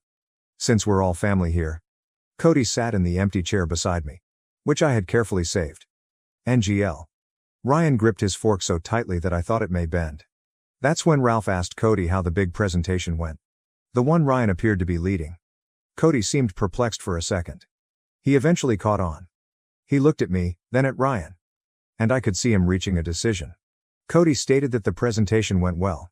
However, they added that their supervisor had delivered it, with Ryan and the crew offering assistance. Ralph was perplexed and responded, "That's not how Ryan described it." I jumped in, because I'm messy like that, and asked Cody about Ryan's promotion. Cody seemed so uncomfortable, torn between loyalty to a coworker and not wanting to lie to an entire family.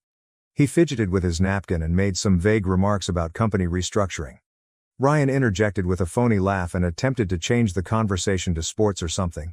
But his sister wouldn't have it. She asked Cody directly what Ryan's current title was. The hush that followed was like the moment you drop something in a public restroom. Everybody hears it. Nobody wants to admit it. Cody looked at Ryan, who was silently imploring through his eyes. Then at me. I nodded slightly. He cleared his throat and explained that Ryan was an administrative assistant in the marketing department. The silence. Ralph lowered his fork gently. His grandmother made a small sound. Kayla said something that sounded suspiciously like I knew it. Ryan quickly entered damage control mode. Cody expressed confusion. That he had several duties. That was complicated. But the dam had cracked. His relatives began asking him specific questions, which he couldn't avoid. When did you get promoted? He had not. Why did you say you had a team? He did not. What about that corner office you mentioned? Also fictitious. Ryan's stories became more detailed with each query. He kept looking at me, as if this was my fault. This simply increased my will to let everything out. Tina, bless her heart, tried to smooth things out. She advised we all have some cake and talk about brighter topics. Kayla questioned me about the restaurant I mentioned earlier as she went to the kitchen to get it. This was my moment. I took a big breath before telling them everything. Ryan invited me to meet his pals. How he had belittled me throughout supper. How he abandoned me in front of everyone and walked away, leaving me with a $347 bill I couldn't afford. Ryan tried to interrupt numerous times, but his father cut him off with a glare I'd never seen before. Pure disappointment. Ryan's defense? That I was exaggerating and playing the victim. I had embarrassed him in front of his coworkers by not fitting in. Leaving me with the bill was teaching me financial responsibility. His grandmother literally snorted at the last one. Cody, who had been quiet for most of this, eventually piped up. He confirmed my story. He also mentioned that Ryan had been bragging to coworkers about how he had put me in my place. He even took out his phone and showed Pablo's texts. Everyone, get your receipts. They were discussing what had transpired. Tina returned with the cake just as Ryan attempted to paint himself as the victim. She put it down and questioned, "What did I miss?" Nobody talked for a time. Then Ryan's father said, very gently, "We need to have a family discussion about honesty." Ryan erupted. Like a full-blown anger tantrum. He accused me of inciting his family against him. Called Cody a traitor. And said that everyone was simply jealous of his accomplishment. What is success? He knocked over his water glass, pointed toward me, and shouted, "A girl like you should be grateful I even bothered with you." His mother gasped. His grandmother muttered something that I'm sure was old folks swearing. His sister only shook her head, as if she wasn't surprised. I remained calm and said, "The only thing I'm grateful for is finally seeing who you really are." Ryan stormed out, slamming the door so forcefully that one of Tina's ornamental plates flew off the wall and fractured. The aftermath was very quiet. Tina apologized to me around 50 times. Ralph appeared exhausted and dejected.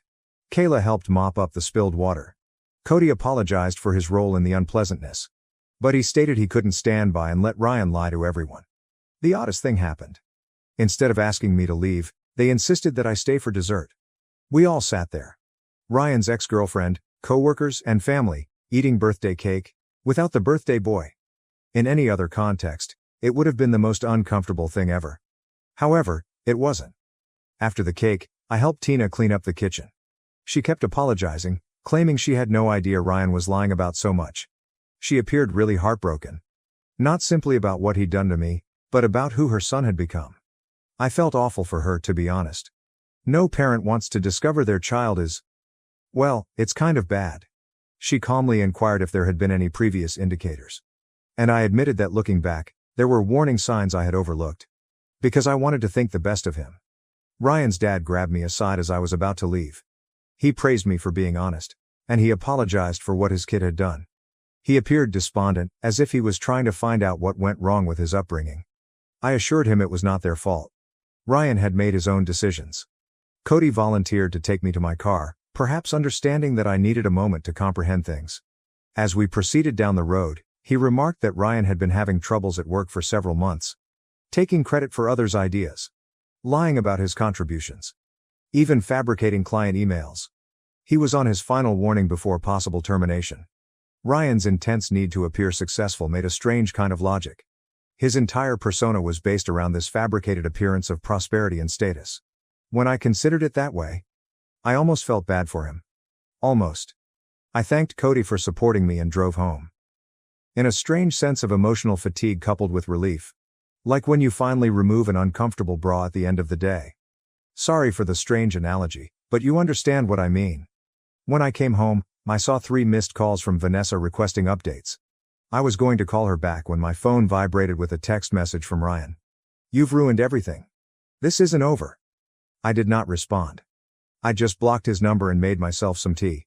I should have been terrified or upset. But really? I just felt exhausted. And even a little proud of myself for standing up to him. I assumed that was the end of it. I actually did. But what about this morning? My phone blew up with 13 missed calls from Ryan's mother, his sister, Cody. There were several numbers I didn't recognize. Something had occurred overnight. Based on the increasingly agitated voicemails, Ryan had totally lost it. Last update. I'm now ready to explain the 13 missed calls. Thank you for your patience as I processed all that happened. I apologize for the delay. My laptop chose to perform an unexpected 4-hour update precisely when I sat down to write this. So where were we? Right. I awoke on Sunday morning after the birthday dinner debacle to discover my phone flooded with calls from Ryan's family and Cody. At first, I believed someone had died or something. My stomach dropped as I scrolled through the notifications. Tina missed 5 calls. Kayla contributes 3. Cody sent 2. 3 numbers I didn't recognize. I called Tina back first. She seemed the most concerned based on her voicemails, which were simply variations of "Sabrina, please call me as soon as you can." She answered the first call, sounding weary. Ryan reportedly stormed out of the birthday meal. He'd had a wild night. He arrived at his ex-girlfriend's residence at 2 a.m. drunk and raving about how I had ruined his life. The ex, who I didn't even know existed, was understandably frightened and contacted Kayla, who had to go get him. But that was not all. Ryan had also spent the night sending bizarre messages to almost everyone we knew. He texted Cody and threatened to ruin him at work. LOL. Good luck doing that when you're about to be fired. He wrote a long, meandering update on Facebook about being surrounded by snakes, and how people would regret betraying him. Most concerning. He sent my address as a private message to his friend Pablo. He threatened to make me pay for humiliating him. Pablo, who evidently has a moral compass. I immediately called Tina and forwarded the message. That is why she was so desperate to contact me. I was sitting on my couch, in my ratty old jammies, hair still in yesterday's sloppy bun. Trying to comprehend all of this information while Tina apologized about 50 times for her son's actions. I should have been afraid, I suppose. But really, I just felt exhausted. For example, if your phone has been stuck at 1% battery for several hours, just waiting for it to die so you may charge it and proceed. Tina insisted on coming over to make sure I was fine. Which was extremely sweet. However, it also caused me to stress and tidy my apartment. Nothing pushes you to clean up like knowing someone's mother is about to see your living environment, am I right? I was practically flinging dirty stuff into my closet and cleaning hardened toothpaste off the bathroom sink. My doorbell rang. But it wasn't only Tina. Kayla was also with her. They brought coffee and some small pastries from the bakery near their house. Which, to be honest, is probably what I miss the most about being with Ryan. We sat at my modest kitchen table. With the unsteady leg that I've been wanting to mend for months. And they told me about Ryan's position. According to Kayla, Ryan has previously lied about his life. In college, he reportedly told everyone he was on the baseball team. When he was actually cut at tryouts. He once claimed to be speaking with a popular girl. Who didn't know who he was. He had a consistent practice of inventing this imaginary version of himself. One that was more prosperous, popular, and had more of everything. While they talked, my phone kept vibrating with texts from friends who had witnessed Ryan's social media meltdown. Vanessa was freaking out. Wanting to come over with her boyfriend, who does kickboxing, just in case. She watches way too many crime series, I swear. My group chat was exploding with confusing messages about Ryan's theatrical subtweets. That's when the doorbell rang again. I literally froze. I wonder whether it was Ryan? Kayla peered through the slats and took a deep breath. It was Cody. Ryan had apparently been blowing up his phone all morning too. Cody wanted to warn me in person. Since Ryan mentioned paying me a visit. So here we all were, me, Ryan's mother, his sister, his coworker. Sitting in my living room on a Sunday morning, trying to find out what to do about this man-child's tantrum, because he was caught in his lies. If things weren't so stressful. That would have been hilarious. Imagine conveying this situation to someone who wasn't present. Cody added that their supervisor was already aware of Ryan's social media outburst. Someone took a screenshot and forwarded it. Monday at work was going to be interesting. Kayla was concerned Ryan may do something stupid if he lost his job. On top of everything else. That's when the doorbell rang again. This time. It was the building manager, looking quite weird. Ryan had apparently been downstairs causing a scene in the lobby. I demand to be led up to my flat. The manager had refused, bless him, and threatened to call the cops. At that point, Ryan stormed off. I got yelled at for lying, loud enough for everyone on the first floor to hear. Tina appeared devastated. She kept apologizing, saying she didn't know what went wrong with him. I felt bad for her. Imagine finding your adult son is essentially a living red flag. Kayla was more practical, advising that I document everything in case Ryan's actions escalated. We were all sitting there, trying to figure out what to do. My phone buzzed with a notification. Ryan tagged me in an Instagram story. Against my better judgment, and everyone in the room warning me not to look. I opened it. It was a photo of me from early on in our relationship. Sleeping on his couch, mouth open. Captioned, "Miss Perfect who ruined my birthday isn't so perfect. A girl like you should be grateful that anyone took pictures of you at all." As if that was his grand revenge, a slightly unflattering snapshot taken 2 years ago. I genuinely laughed out loud. Tina wasn't anticipating this reaction. But really? If this was the worst he could do? I was going to be okay. Just as we were considering the next step. There was a tremendous beating on the door. We all jumped. Then we heard Ryan's voice, slurring slightly. "I know you're in there, open the door." Cody quickly jumped up, as if he were going to face Ryan. Which was nice, but unneeded. I was already calling the building's security guard. The advantages of a little more expensive apartment building. Ryan continued hitting and yelling. And I could hear my neighbor's door open as she came outside to check what was going on. By the time security arrived, Ryan had moved on to kicking the door. The security guard did not screw around. He warned Ryan to leave or he would contact the cops. There was some back and forth that I couldn't fully understand. Then came quiet. The security gently knocked and informed me that Ryan had left the building. But I was still in the parking lot, possibly waiting. Tina felt mortified. She insisted on going down and dealing with her son herself. And honestly, I was delighted to allow her. She was so distraught that Ryan's father, Ralph, had to come and pick them both up. The scenario was sad. After they went, Cody and I sat on my couch in startled quiet for a while. He eventually broke it by asking, "Do you have any alcohol?" Which seemed like an appropriate reaction to the morning we'd experienced. We shared a bottle of wine I had saved for a special occasion, and this certainly counted. Cody left in the late afternoon, and I was emotionally weary. Vanessa came over and spent the night, just in case Ryan decides to make another appearance. He didn't, fortunately. We ordered pizza, watched horrible reality TV, and tried to understand how chaotic my life had become. The following weeks were an adjustment period. Ryan was sacked from his work after failing to show up for 3 days. Sending disrespectful emails to multiple coworkers. He temporarily went back in with his parents. I only know this because Kayla and I have remained in touch. She's actually pretty cool, we get coffee occasionally. Ryan attempted to call me several times, leaving voicemails ranging from angry, tearful, strangely nostalgic. I preserved them all, just in case. However, he never responded. He made a couple bogus Instagram accounts to contact me, but they were so clearly him.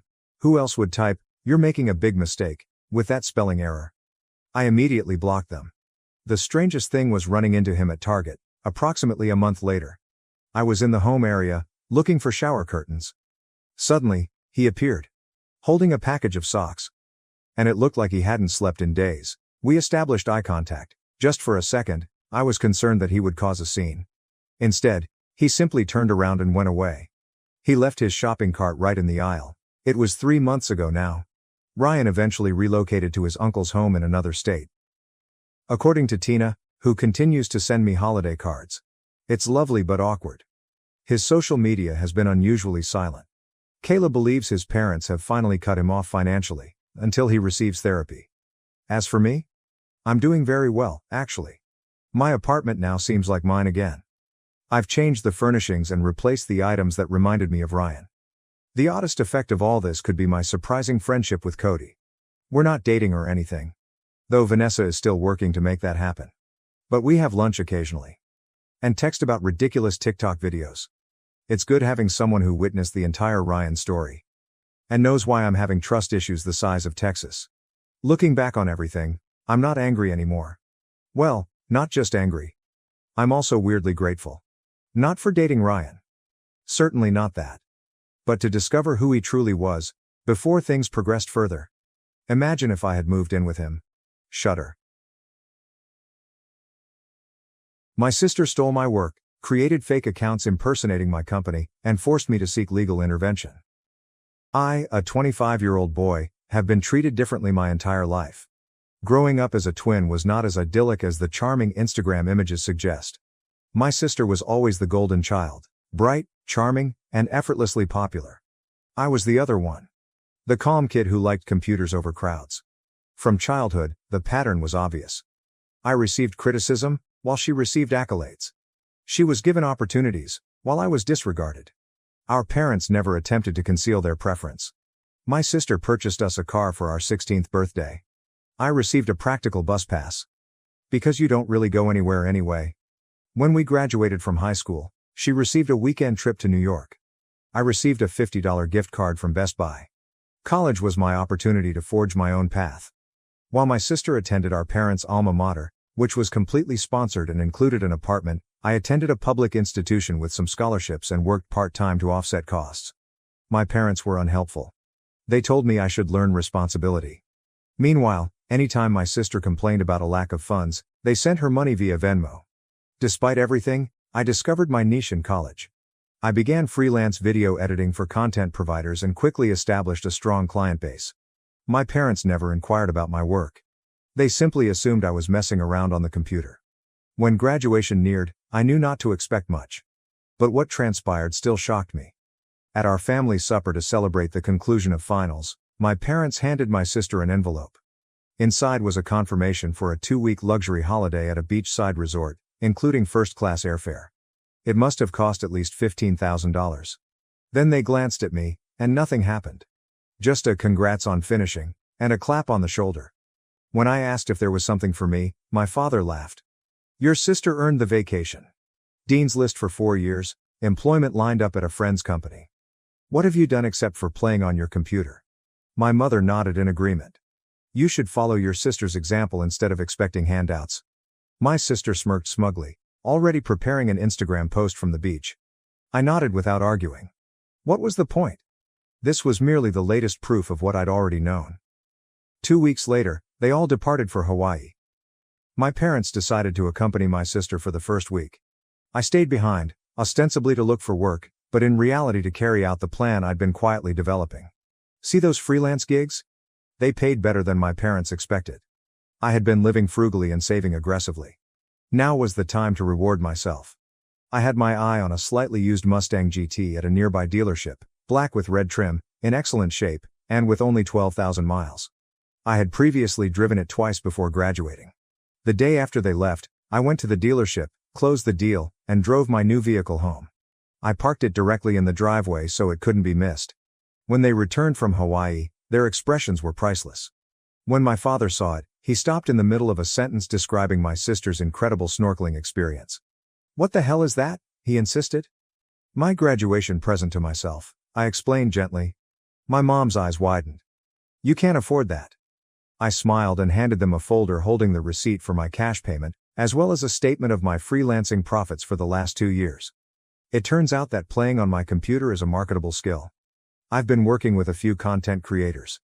That hobby paid for my car and my apartment's security deposit while still leaving me with funds. My sister went through the social media accounts that I mentioned. You edit for them? She inquired, her tone changing. My father seems to be having problems processing it. Why didn't you tell us?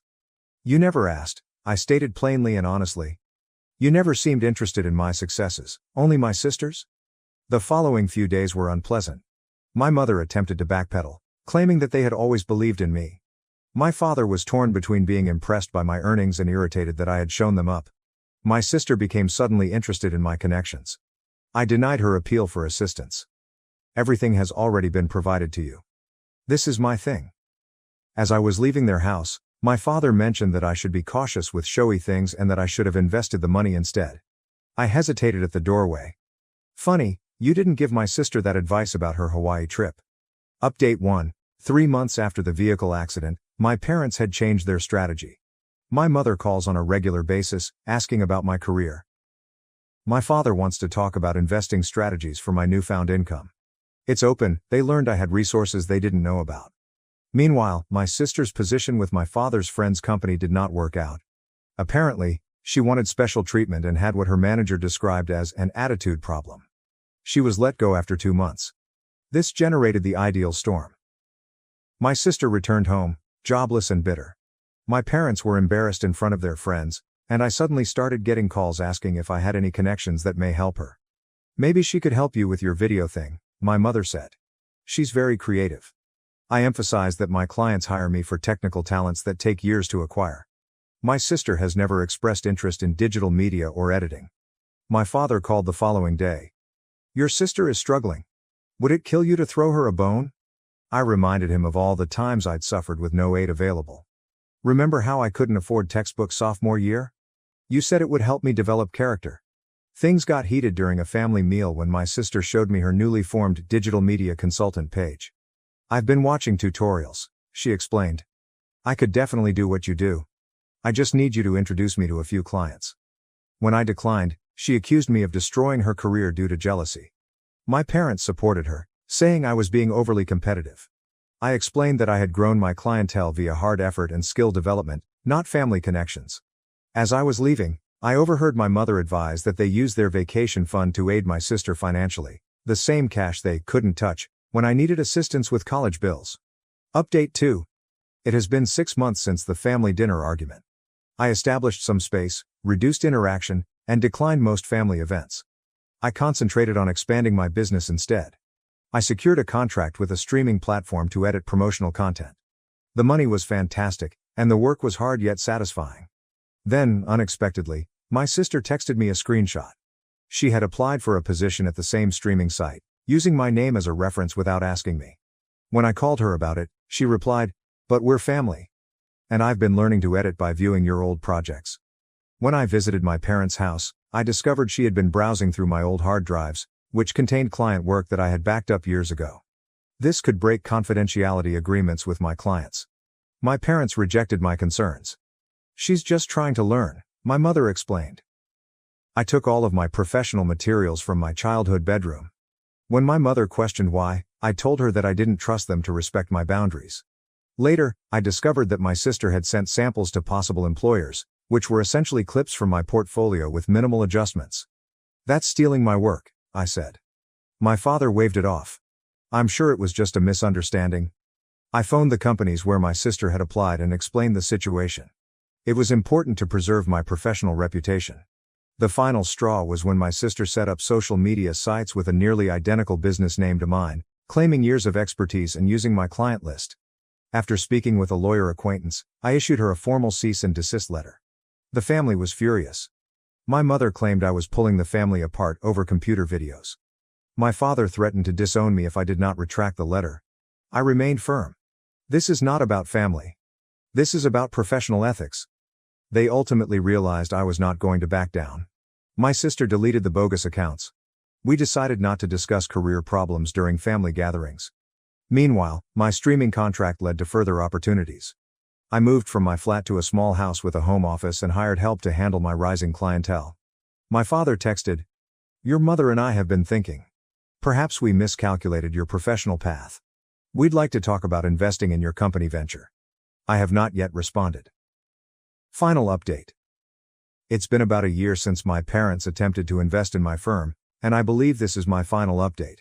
I didn't answer my father's investment text. Instead, I proceeded to develop my life autonomously. The business is booming, with a small workforce to help with the workload. My father's attorney sent me a business proposition around 2 months after they made the offer. They offered to pay $50,000 in exchange for 40% ownership of my company and decision-making ability.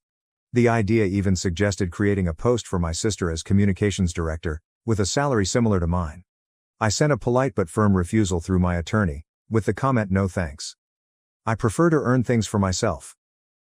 My mother called shortly after, stating I had embarrassed my father by turning down his generous offer. Then she exposed their genuine motivations. "We're simply trying to ensure your sister's future. She's still fighting to find her way. They weren't interested in my business.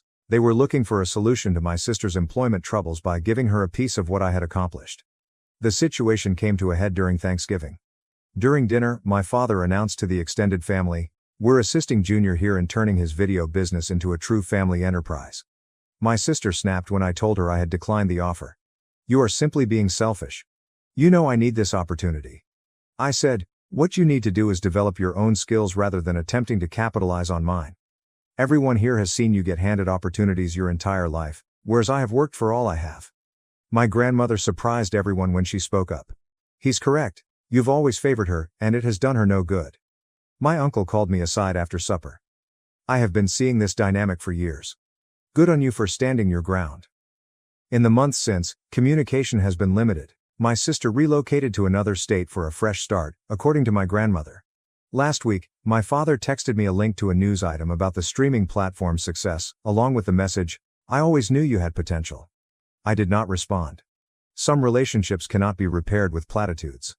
I transformed my home office into a proper studio area. I'm seeing someone who recognizes my accomplishments rather than attempting to claim them. The twin who was never good enough has created a life that speaks for itself. Finally, that is the only validation that matters. When I was 8 years old, my parents cruelly threw me out of the house. I wandered through the night until my aunt found me and took me in. I'll never forget that night when I was only 8 years old. My harsh parents yelled at me and threw me out the house. When I attempted to force my way back in, my mother burst in wrath and hit me so hard that I staggered and fell onto the road. But what my father did next was even more shocking, something I could not have predicted. "Hello, my name is Mia Anderson and I'm 23 years old. But the story does not begin today. It began 15 years ago, when I was only 8 years old. That night, I learned that not all parents love their children equally. That night, I lost my family. I grew up in Seattle, Washington, in a house that resembled a museum rather than a home. Everything was shiny, expensive, and flawless, except for me. My parents, Jonathan and Catherine Anderson, were well-known attorneys for their discipline, brilliance, and accomplishment. In their world, there was no place for weakness, failure, or mistakes. They expected excellence in everything, particularly from their children. My younger brother, Adam, was their pride and pleasure. Adam was everything they wanted: brilliant, engaging, and naturally talented. Whenever he accomplished something, our parents showered him with love, praise, and attention. He was the golden child. And me? I was merely the additional one. They weren't sure what to do with the mistake. No matter how hard I worked, I was never good enough. If I received a B on an exam, my parents would stare at me as if I had personally embarrassed them. If Adam received an A, they would celebrate. If I needed help with my homework, they told me to do it myself. If Adam required assistance, they engaged the best tutor money could buy. They acted as if he deserved success while I deserved nothing. I spent my childhood chasing their approval, convinced that if I worked hard enough, if I tried my hardest, they would eventually notice me. Finally, they loved me in the same manner that they loved Adam. But nothing I accomplished was ever satisfactory. When I succeeded, I was invisible. When I failed, I was apparent. When I was 8 years old, things changed.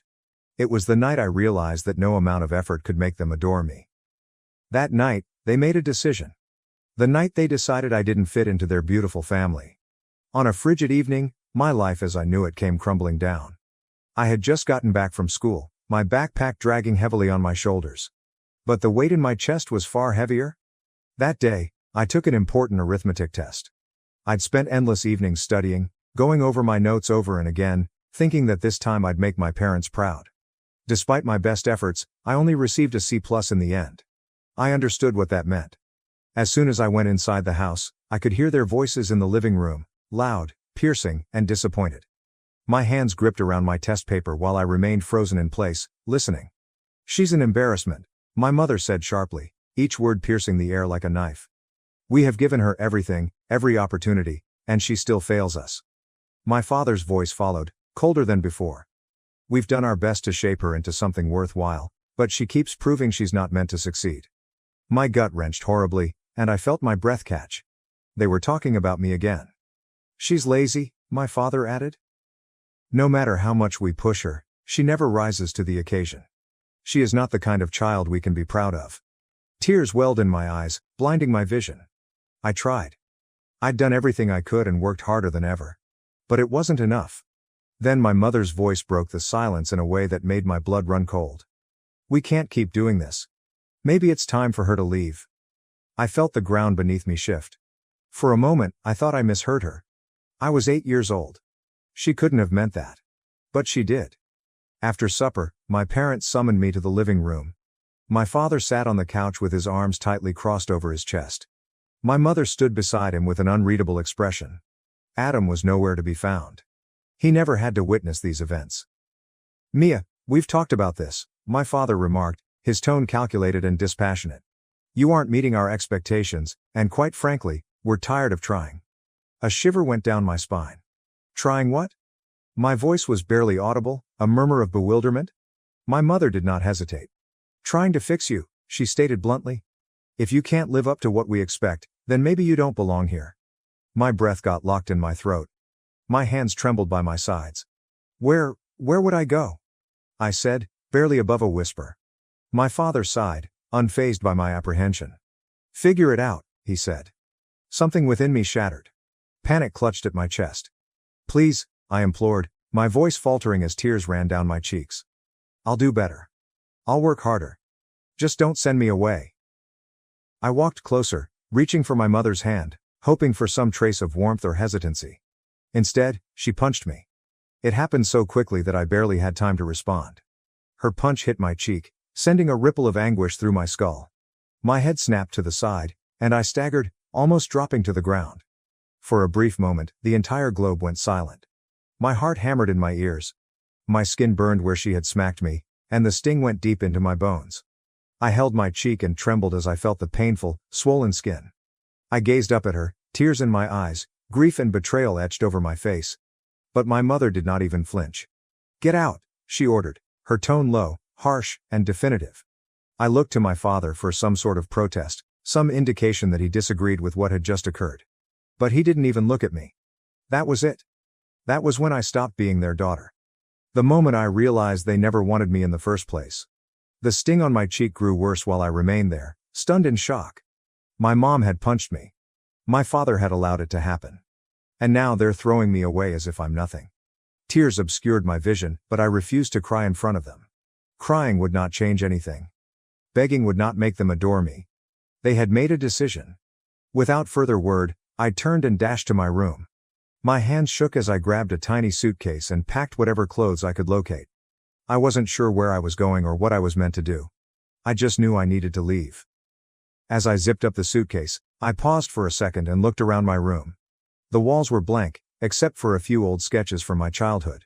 My bed, which I had slept in for years, suddenly felt unfamiliar. This house has never truly felt like home. But now I realize, it never will. With my heart thumping, I grabbed the strap of my backpack and headed toward the front door. My mother was standing in the hallway, arms crossed, looking at me with frigid contempt. My father was in his normal chair, thumbing through a newspaper as if nothing had happened. Adam was still missing. I swallowed the lump in my throat. One final chance. Maybe if I stared at them long enough, they'd see the sorrow in my eyes and alter their minds. Perhaps my mother will regret slapping me. Perhaps my father would tell me to stay. However, they didn't. My mother grabbed the doorknob and swung it open. "Leave." I went outside, hugging my bag tightly, and the cool night air sent shivers down my spine. My feet felt heavy as I walked down the stairs, and my mind begged me to turn back, to do anything, to make them want me. The door slammed closed behind me. I was alone. As I walked through the streets of Seattle, a sense of dread sank in my chest. The street lights flickered above me, sending sweeping shadows across the pavement. The sound of distant traffic, laughter from surrounding homes, and the odd barking of a dog all added to my sense of solitude. I wasn't sure where to go. I did not have a plan. I only had the clothing on my back, a swollen cheek, and a heart that seemed torn into pieces. Hours passed as I wandered aimlessly, fatigue settling into my bones. The chilly wind clawed at my skin, and the hunger in my stomach served as a harsh reminder that I hadn't eaten since dinner. I wanted to collapse on the sidewalk and give up, letting the world take me whole. Then I heard a familiar voice. I stood in the dark light of a street lamp, arms wrapped around myself in a desperate attempt to stay warm. My feet ached from walking, my stomach twisted from hunger, and the sting of my mother's hit lingered on my cheek. I felt entirely lost. The streets of Seattle stretched out before me, foreign and unwelcoming. I had nowhere to go and no idea what to do next. My parents, no, they weren't my parents anymore, had made it clear that I was no longer a part of their lives. The realization brought another flood of hopelessness smashing over me. And then, in the depths of my sorrow, I heard a voice. "Mia." I froze. My breath caught. The voice was warm, familiar, and filled with concern. I turned back, my heart thumping, and noticed a woman standing a few steps away. It was Mary.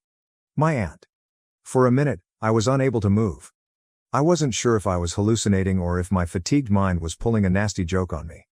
But as she got closer, her eyes scanned my face, taking in my injured cheek and the bag hanging over my shoulder. I realized this was true. "Oh my God, Mia? What are you doing out here?" she inquired, her voice filled with concern. I opened my lips to respond, but the words would not come. How could I describe what had just occurred? How could I tell her my mother had punched me? That my father had witnessed it and said nothing? That they'd discarded me like garbage? Mary must have noticed the agony in my eyes because, before I could even speak, she rushed up and hugged me. It was the first proper hug I had received in years. The warmth of her hug stirred something deep within me. I'd been fighting back my tears, refusing to cry, refusing to show my parents how deeply they had hurt me. But as Mary's arms wrapped around me, I shattered. A sob slipped from my lips. Then another. Before I knew it, I was crying furiously into her shoulder. She said nothing. She just held me while I cried and fell apart. When I finally pulled away, my breath caught. She tenderly caressed my face, her fingertips stroking against my injured cheek. Her eyes darkened with rage. "Did someone hurt you?" she said, her tone stern. I paused, but I could not lie. "It was my mom," I said quietly. "She hit me. And then they told me to leave." Mary inhaled quickly, her jaw clenching. For a minute, she appeared to want to march right to their house and give them a piece of her mind. Instead, she took a long breath and gently exhaled, as if forcing herself to remain calm. "Come with me," she urged, her tone softer now. "You're safe now, Mia. I promise." She held my hand, and for the first time that night I felt less alone. Mary guided me through the quiet neighborhoods, her grip hard yet pleasant. My legs ached, and my body was fatigued from the constant walking, but I didn't care. For the first time since leaving that place, I felt secure. We arrived at her apartment, a small but charming space tucked in a quiet section of town. When she unlocked the door and led me inside, I felt an overwhelming sense of warmth. Something I had never felt in my own home. There were warm blankets spread over the couch, family portraits on the walls, and the faint aroma of vanilla candles wafted through the air. "Sit down, sweetheart," Mary urged gently, directing me to the kitchen table. "You look exhausted." I obeyed, my body too exhausted to argue. I watched her walk about the kitchen, preparing a bowl of soup and pouring me a drink of water. She did not ask me 100 questions. She did not demand explanations. She simply took care of me. As she placed the bowl in front of me, I paused. My mother had never done this. Not while I was unwell. Not while I was upset. Not ever. "Eat," she spoke quietly. "And then we'll talk." My first sip of soup warmed me from the inside out. I didn't realize how hungry I was until I started eating and finished the entire bowl in minutes. Mary sat across from me, studying me intently. "Now," she replied, folding her hands together. "Tell me everything." I gulped hard, my gaze sliding to the table. "Where do I even start?" "They never wanted me," I finally admitted, my voice lifeless. "No matter what I did, it was never enough. Adam was their favorite. I was just there. A failure. A disappointment." Mary's face clouded, but she did not interrupt. "I got a C+ on a math test today," I explained. "And that was the final straw. They said I wasn't worth the effort anymore. My mom." My fingers brushed over my injured cheek, the recollection still fresh. "She hit me. Then they told me to leave." An uneasy quiet enveloped the room. When I finally looked up, Mary's face was furious. "I always knew your parents were cruel," she continued, her voice trembling. "But this is unforgivable." Tears welled up again in my eyes. But this time, I wasn't simply sad. I was also angry. How could they have done this to me? How could they sleep comfortably if they had abandoned their own daughter? Mary stretched across the table and squeezed my hand. "Listen to me, Mia. You're not a failure. You're not worthless. You are smart and strong, and you didn't deserve any of this." A lump developed in my throat. I'd spent my entire life trying to prove myself to my parents, but as I sat in Mary's warm, comfortable kitchen, I came to a realization. I did not have to prove anything to them. They'd made their choice. And now I'll make mine. I was not going back. That night, for the first time in a long time, I slept soundly. There were no quiet arguments outside my door. There is no overpowering sense of failure pushing down on my chest. Mary's corridor light cast a nice glow into the guest room, and a blanket pulled over me provided warmth. For the first time in my life, I was not simply surviving. I felt safe. Mary served me scrambled eggs and toast for breakfast the next morning. It was unusual to have someone care about me unconditionally, without expecting perfection in exchange. As I ate, she sat across from me, drinking her coffee. "You can stay here for as long as you need," she stated simply, as if it wasn't a question. I hesitated. a tinge of doubt seeping in. "I don't want to be a burden," I muttered. Mary scoffed and shook her head. "You are not a burden, Mia. You never were." Her words sank deep into my chest, releasing years of self-doubt. I had long believed that I was unwelcome. That I was not good enough. But maybe the problem was never mine. Perhaps it was them. With Mary's help, I began to rebuild my life. She assisted me in transferring to a new school where I could start over, free from the continual weight of my parents' expectations. At first, it was difficult. I still cringed at loud voices. I still felt like I needed to prove my worth to everyone around me. But Mary never made me forget my potential. "You're smart, Mia. You can do anything you set your mind to," Mom told me every day. I studied harder than ever. Not because I want approval, but because I wanted to prove to myself that I was capable. Slowly, I began to excel in school and gained confidence in my own talents. Meanwhile, my brother Adam remained inside the house. Still imprisoned by our parents' crushing expectations. I scarcely spoke to him throughout those first several years, but I was concerned about him. I'd escaped. However, he was still stuck. My phone chimed one evening as I was sitting on the couch, scrolling through my school assignments. My heart almost stopped when I saw Adam's name on the screen. "Adam. Hello, could we talk?" I stared at the message, my fingers hanging above the keyboard. A part of me wanted to dismiss it, to leave that period of my life behind and never look back. But another part of me, the one that still cared despite everything, understood Adam was contacting me for a reason. I took a deep breath. "Mia, what is going on?" Little did I realize the text would signal the beginning of something I never expected, a shift that would alter everything. Adam's letter sat on my screen, shimmering in the softly lighted room.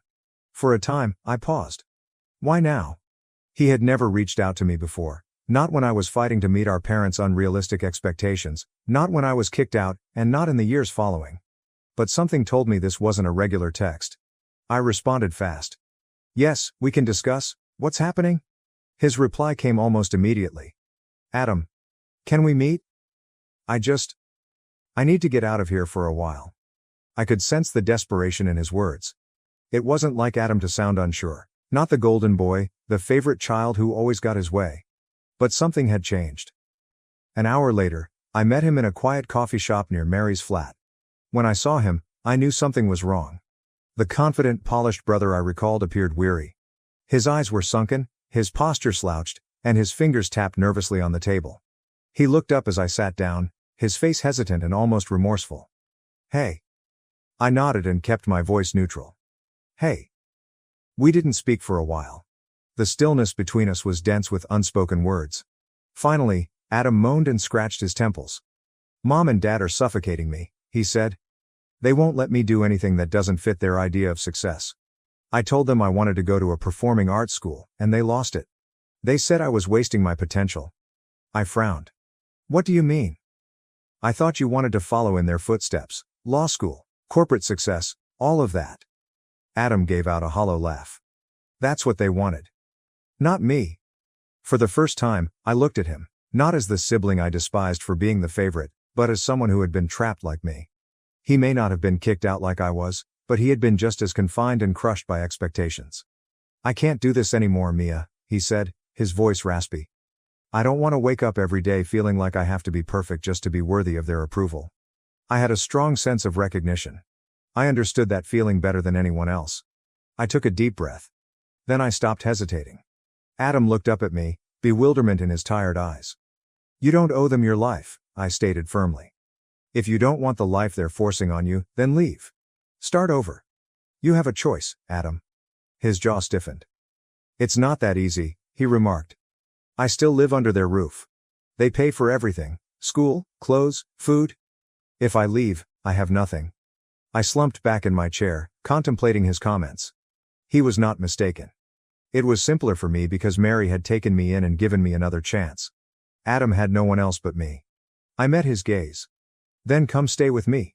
He blinked, taken aback. "What?" "I mean it," I said. "If you really want out, then leave. I'll help you figure things out, the same way Mary helped me. You don't have to do this alone." Adam swallowed hard, his hands curling into fists against the table. For a little while, he said nothing. Then he nodded. "Okay." And just like that, everything changed.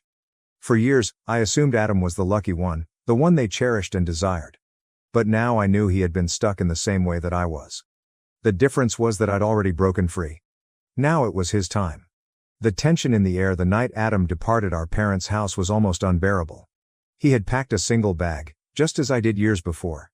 But, unlike me, he could choose to leave. He was not being tossed out. He was finally gaining control of his own life. Mary and I waited for him outside, in her car, which was parked a few homes away from our boyhood home. My gut was tight with apprehension, knowing our parents would not let him leave without a battle. But Adam was determined. He'd spent years as their perfect son, their golden child.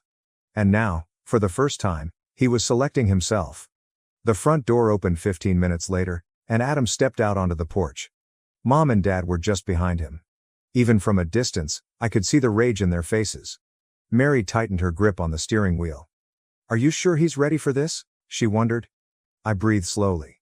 "He has to be." Adam strode down the stairs, his motions rigid and strained. My father stood at the doorway, arms crossed, face twisted with barely restrained rage. "If you leave now, you will not come back," my father cautioned. Adam paused. I could practically feel his internal struggle, years of training, years of being the preferred son, the one they shaped to their liking. Leaving meant losing up all of that. But then he took another stride forwards. "Then I won't come back." My mother gave a bitter laugh. "You're making a mistake, Adam. You're nothing without us." I felt my nails drive into my palms as she said. I'd heard those identical lines before, words designed to rob us of our confidence and make us believe we were powerless without them. Adam, however, did not shy away. He returned to them for one last time. "No, Mom, I was nothing with you." And with that, he walked towards us. Mary accelerated as soon as he got inside the car, pushing away from the curb. I turned to face Adam, expecting him to display some expression of contrition. But instead, he sighed with relief. For the first time in his life, he was free. That night, Adam stayed in Mary's guest room, which had become my safe haven all those years before. He was quiet at first while processing everything. But as we sat at the kitchen table, something about him felt lighter. "I should have done this sooner," he said, staring at his hands. I gave him a slight smile. "You did it when you were ready. That's all that matters." Mary touched his shoulder. "You'll figure things out, Adam. And you don't have to do it alone." I nodded in accord. "We're in this together." For years, I believed that my family was irreparably shattered, and that I would never have a sister who genuinely understood what I had been through. But as I sat with Adam and watched his confidence begin to recover, I noticed something. Perhaps we were not broken. We were just breaking free. The days that followed seemed strange. Adam was finally out of his parents' grasp, but he was still getting used to his new situation. At first, he was quiet and reserved. He spent a long time lost in thought, contemplating what had happened. But gradually, I began to see the true guy emerge. He played his guitar more, something he had to give up due to our parents' stringent prohibitions. He began talking again about music school, songwriting, and finally doing something for himself rather than for them. It was weird to see him without the weight of their expectations on him. However, it was wonderful. We were sitting on Mary's little balcony, admiring the city lights, when Adam turned to face me. "Do you ever think about them?" he inquired tentatively. I breathed gently, my fingers stroking the mug's rim. "I used to," I confessed.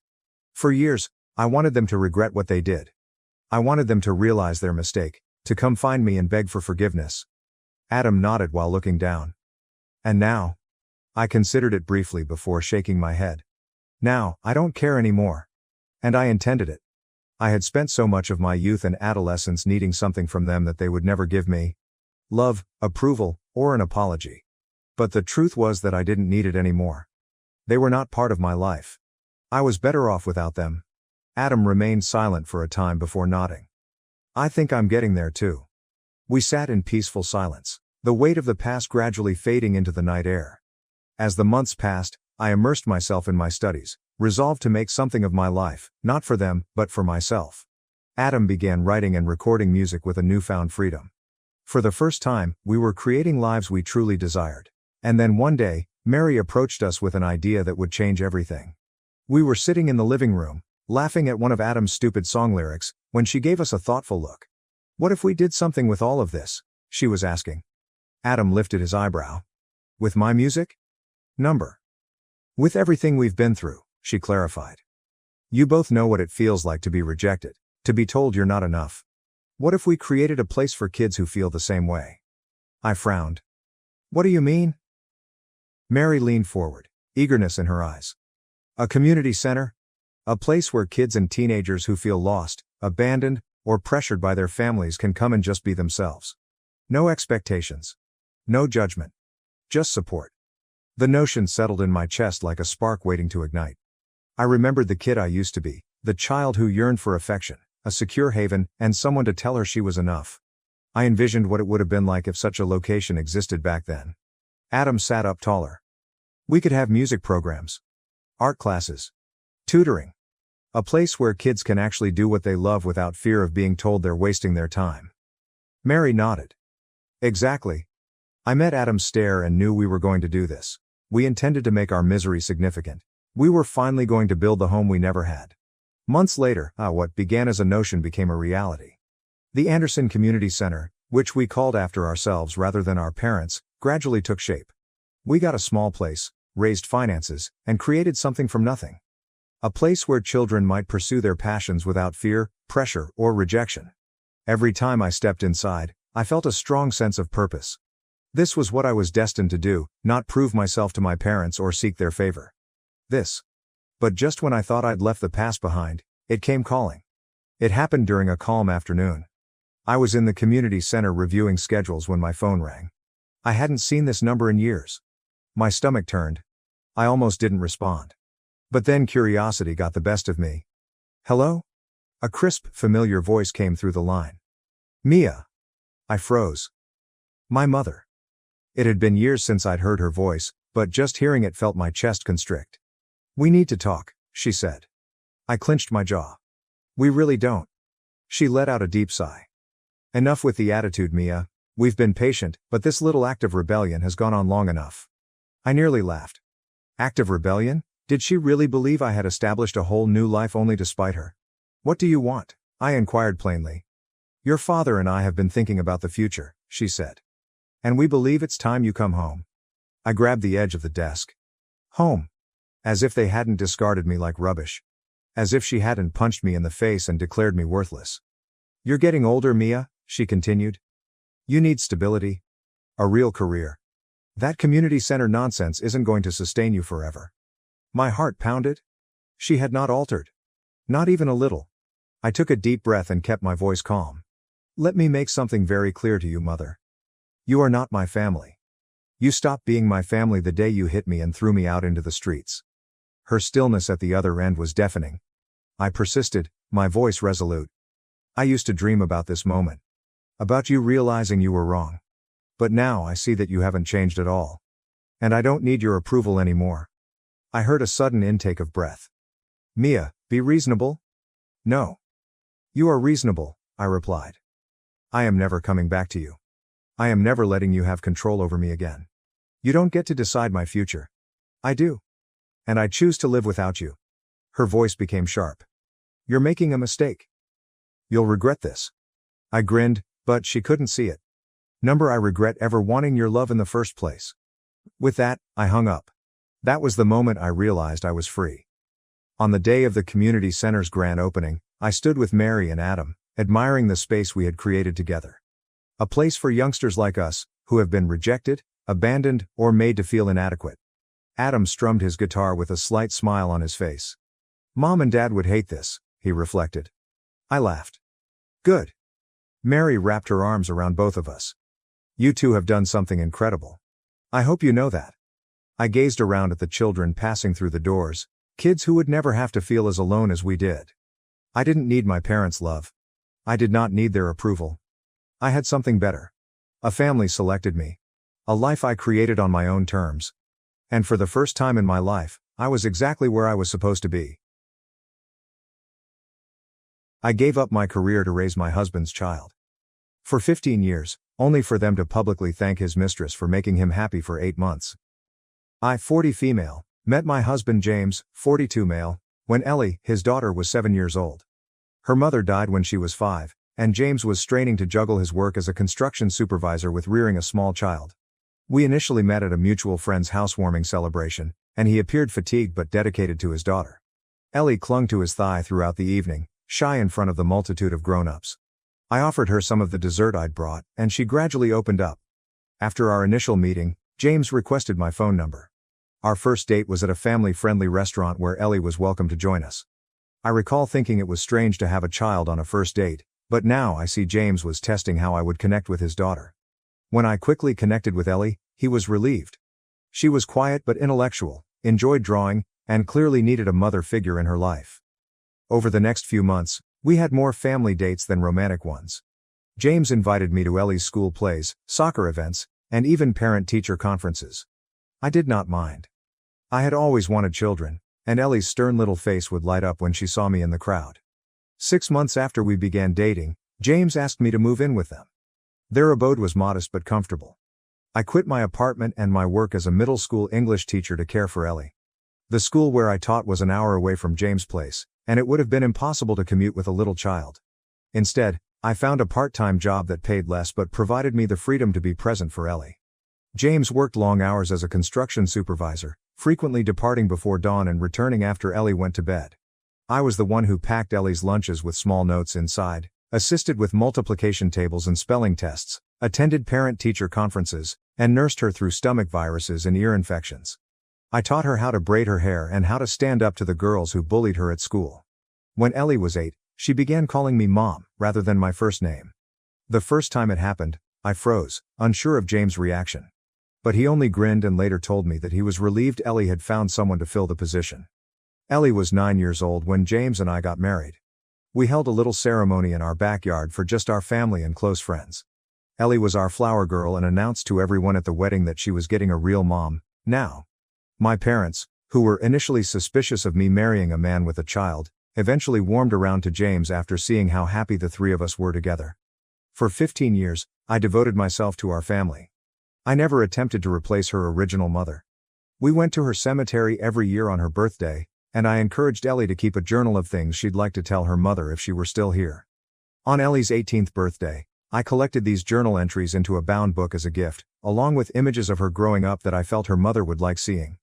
When Ellie was applying to colleges, I took her to campus visits, edited her application essays, and sat up late researching scholarship prospects. James went on several trips when his job schedule allowed, but it was my responsibility to assist her prepare for her future on a daily basis. I did not mind. I was proud of the young woman she was becoming and felt satisfied in my role as her mother. James treated us all to dinner to celebrate Ellie's college acceptance letters. He raised a drink to Ellie's bright future and praised me for being the best mother she could have hoped for.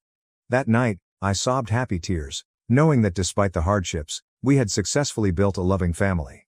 When Ellie decided to take a gap year after her second year of college to discover herself, James was sad, but I supported her decision. I assisted her in finding a part-time work at a nearby store and encouraged her to use her leisure time to pursue interests she had not had time for in school. She resumed painting, something she had enjoyed as a child but abandoned in high school when academics became increasingly difficult. Ellie celebrated her 22nd birthday last month. We prepared a large supper at an expensive Italian restaurant downtown that Ellie had always wanted to visit. I made appointments weeks in advance to secure the private dining room with the greatest view of the city. James insisted on inviting some of his coworkers, which seemed unusual given that this was a family gathering, but I didn't question it. I assumed he was proud and wanted to show off our talented daughter. I spent weeks arranging the event, including ordering a special cake with an edible image of Ellie's favorite childhood photo and purchasing a silver bracelet engraved with her birth date and a short message. To my daughter, with love always. I wrapped it in her favorite color paper and enclosed a card with a lengthy note about how proud I was of the woman she had become. The day of the dinner, I picked up the cake, had my hair done, and donned the blue dress Ellie had helped me choose during our last shopping trip together. I arrived at the restaurant early to ensure that everything was perfect: the table decorations, the reserved seating arrangement, and the special dessert menu I had planned with the chef. James and Ellie came together after he picked her up from her friend's place, where she was getting dressed. Ellie hugged me briefly, but she appeared distracted, checking her phone repeatedly. James was similarly remote, checking the door every few minutes as guests arrived. About 20 people went, including my sister and her husband, several of Ellie's high school and college pals, and some James coworkers whom I had never met before. Laura, 35F, in particular, arrived late and made a strong impression. She was dressed in a form-fitting crimson dress and quickly swept the room until she spotted James. She seemed at ease around him from the moment she arrived, laughing loudly at all of his jokes and stroking his arm several times during conversation. I noted this but disregarded it as friendly office behavior, though I did question why I had never heard of her before if they were close colleagues. During supper, I sat at one end of the long table with my sister, while James sat at the other end, beside Laura and across from Ellie. This seating arrangement had not been in my plans. I anticipated our family to sit together, but James had changed them as they arrived, claiming it would allow for greater communication. Throughout the meal, I attempted to engage with the guests around me, but my attention was drawn to the conversation between James, Laura, and Ellie. They were swapping inside jokes and giggling in a way that made me feel strangely alienated from my own daughter's birthday party. After the main meal, the waitress brought out the bespoke cake that I had requested. I stood up to say a few words about Ellie, recalling our first meeting and expressing my admiration for the kind, clever young woman she had grown into. James checked his watch during my brief speech, and Ellie smiled nicely but appeared uneasy. After I sat down, Ellie stood up to make her own speech. She thanked her friends for coming, and then thanked her father for always supporting her financially and allowing her to pursue her aspirations. I waited for her to recognize my position in her life. She glanced directly at Laura and stated, "I'd like to thank Laura for making my father happy over the last 8 months. It's so lovely to see him grin again." The table became utterly silent. Laura gazed down at her plate with a faint, happy smile as James' face became scarlet. I looked about, perplexed, then returned to Ellie, who continued. "I know it's been hard keeping your relationship secret, but I'm glad we don't have to pretend anymore. Laura has been like a friend to me, and I'm happy Dad has found someone who really understands him." Several visitors moved uneasily in their chairs. My sister reached under the table and grasped my hand firmly. I stared at James, who eventually looked at me but couldn't keep my eyes. Laura reached over and squeezed his hand publicly before raising her wineglass to Ellie. "Thanks." In that moment, I realized that my husband had been having an affair with this lady for 8 months, and my stepdaughter, the girl I had nurtured and loved for 15 years, had been aware of it the whole time. Not only had she maintained their secret, but she had picked this public occasion, a celebration I had meticulously arranged, to subject me to humiliation. Without saying anything, I stood up, grabbed my purse, and left the restaurant. I could hear whispers behind me and someone screaming my name, but I didn't turn around. Outside, I noticed I was shaking. I groped for my car keys as footsteps approached from behind me. James screamed out my name as he jogged across the parking lot. When he caught up with me, he grabbed my arm and prevented me from getting into my car. "Let me explain. This isn't how I wanted you to find out." "How long?" I inquired, drawing my arm away from him. "It doesn't matter," he replied, running his hand through his hair. "Things between us haven't been right for years. You must have felt it too." 8 months, according to our daughter," I said. "Our daughter, who you turned against me?" James attempted to explain that his connection with Laura just happened after they worked together on a project. He claimed they hadn't intended to fall in love, but he had been sad for years and didn't know what to tell me. He claimed Laura understood him in ways I never did, and that Ellie accepted their relationship because she saw how happy Laura made him. "I was going to tell you after Ellie's birthday," stated the gentleman. "I never wanted you to find out like this." I wondered if the previous 15 years had meant anything to him. He turned his head away. "You've been a good stepmother to Ellie, and I'll always be grateful for that. But Laura and we connect on a different level. She's more aligned with my goals for the future." I got into my car and drove to my sister's house that night, leaving the gift for Ellie in the trunk. My sister arrived home an hour later, bringing my coat that I had left at the restaurant and saying that most of the people had left immediately after my departure, leaving an uneasy celebration that swiftly dissipated. The following day, I returned home while James was at work. I packed my essentials, clothes, personal documents, family photos, and a few sentimental items I couldn't bear to part with. I realized some of Laura's belongings were already in our bedroom. I left my wedding ring on the kitchen counter with a note indicating that I would be filing for divorce. I did not mention Ellie in the note. I couldn't find words to describe the magnitude of that betrayal. Over the next 2 weeks, I stayed with my sister while looking for a new apartment and met with a divorce attorney. I took a leave of absence from my part-time job, unable to concentrate on lesson preparations and student requirements while my personal life was in disarray. My sister assisted me in my search for affordable flats, and I eventually found a 1-bedroom place in a different section of town, away from the area where I might run across James or Ellie. Throughout those weeks, James called and texted incessantly, alternately apologizing for how I found out and blaming me for being emotionally distant during our marriage. He felt I concentrated too much on Ellie and not enough on him. That I'd ceased being the lady he married. That I did not encourage his professional objectives. With each message, his tone became more accusing, as if his affair was my responsibility. I didn't react to the majority of his communications, instead corresponding with my lawyer about practical things about our shared finances and the house. After a particularly unpleasant voicemail in which he described me as frigid and cruel, I eventually blocked his number. Ellie also called multiple times, leaving voicemails in which she apologized but stated that she was only trying to encourage her father's pleasure. In one message, she explained that Laura had first confided in her about her attraction to James, making Ellie feel special and included in an adult secret. Later messages became defensive, with Ellie claiming that she didn't understand why I was overreacting and that these things happen in families all the time. I didn't answer any of her texts because I couldn't reconcile the daughter I raised with the young woman who had so openly deceived me. 3 weeks after moving out, I got a text from an unknown number. It was Ellie, texting on a friend's phone. "I need to talk to you urgently. Please. It's important." Against my better judgment and my sister's advice, I agreed to meet her in a little diner near my new apartment the next day. When I got to the diner, I scarcely recognized her. Her normally immaculate appearance was disheveled. She looked like she hadn't slept for days. Her clothing was crumpled, her hair was dirty and hurriedly pulled back, and black circles surrounded her eyes. She was nervously shredding a paper napkin and burst into tears when she saw me. I sat across from her, keeping my emotional distance despite her obvious distress. When the waitress arrived, I ordered a coffee I didn't want just to give Ellie time to settle herself. When the waitress left, Ellie dried her eyes with the shredded napkin and started speaking quickly between sobs. Ellie stated that Laura had moved into our house a few days after I departed. She had reclaimed the master bedroom, replaced family portraits with her own artwork, and began remodeling the living room without consulting James or Ellie. Laura announced she was pregnant with James's kid 2 weeks later, during a dinner at which Ellie was already feeling uneasy in what had previously been her family home. According to Ellie, James appeared stunned by the news but quickly recovered, toasting to their new beginning. After Laura went to bed that night, James summoned Ellie to his home office. He informed her that they intended to turn her bedroom into a nursery and that she needed to move out. He advised she take the modest guest room in the basement if she wished to remain.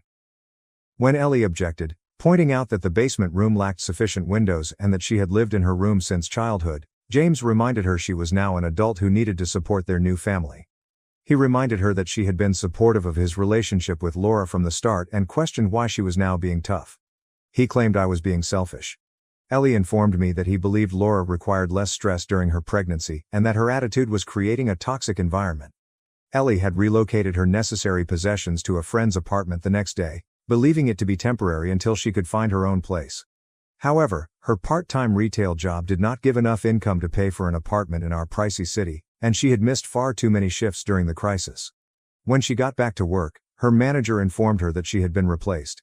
She now had no income, no permanent place to live, and her friend's patience had worn thin after a week of couch surfing. "I tried applying for other jobs," Ellie told me, "but I keep breaking down during interviews.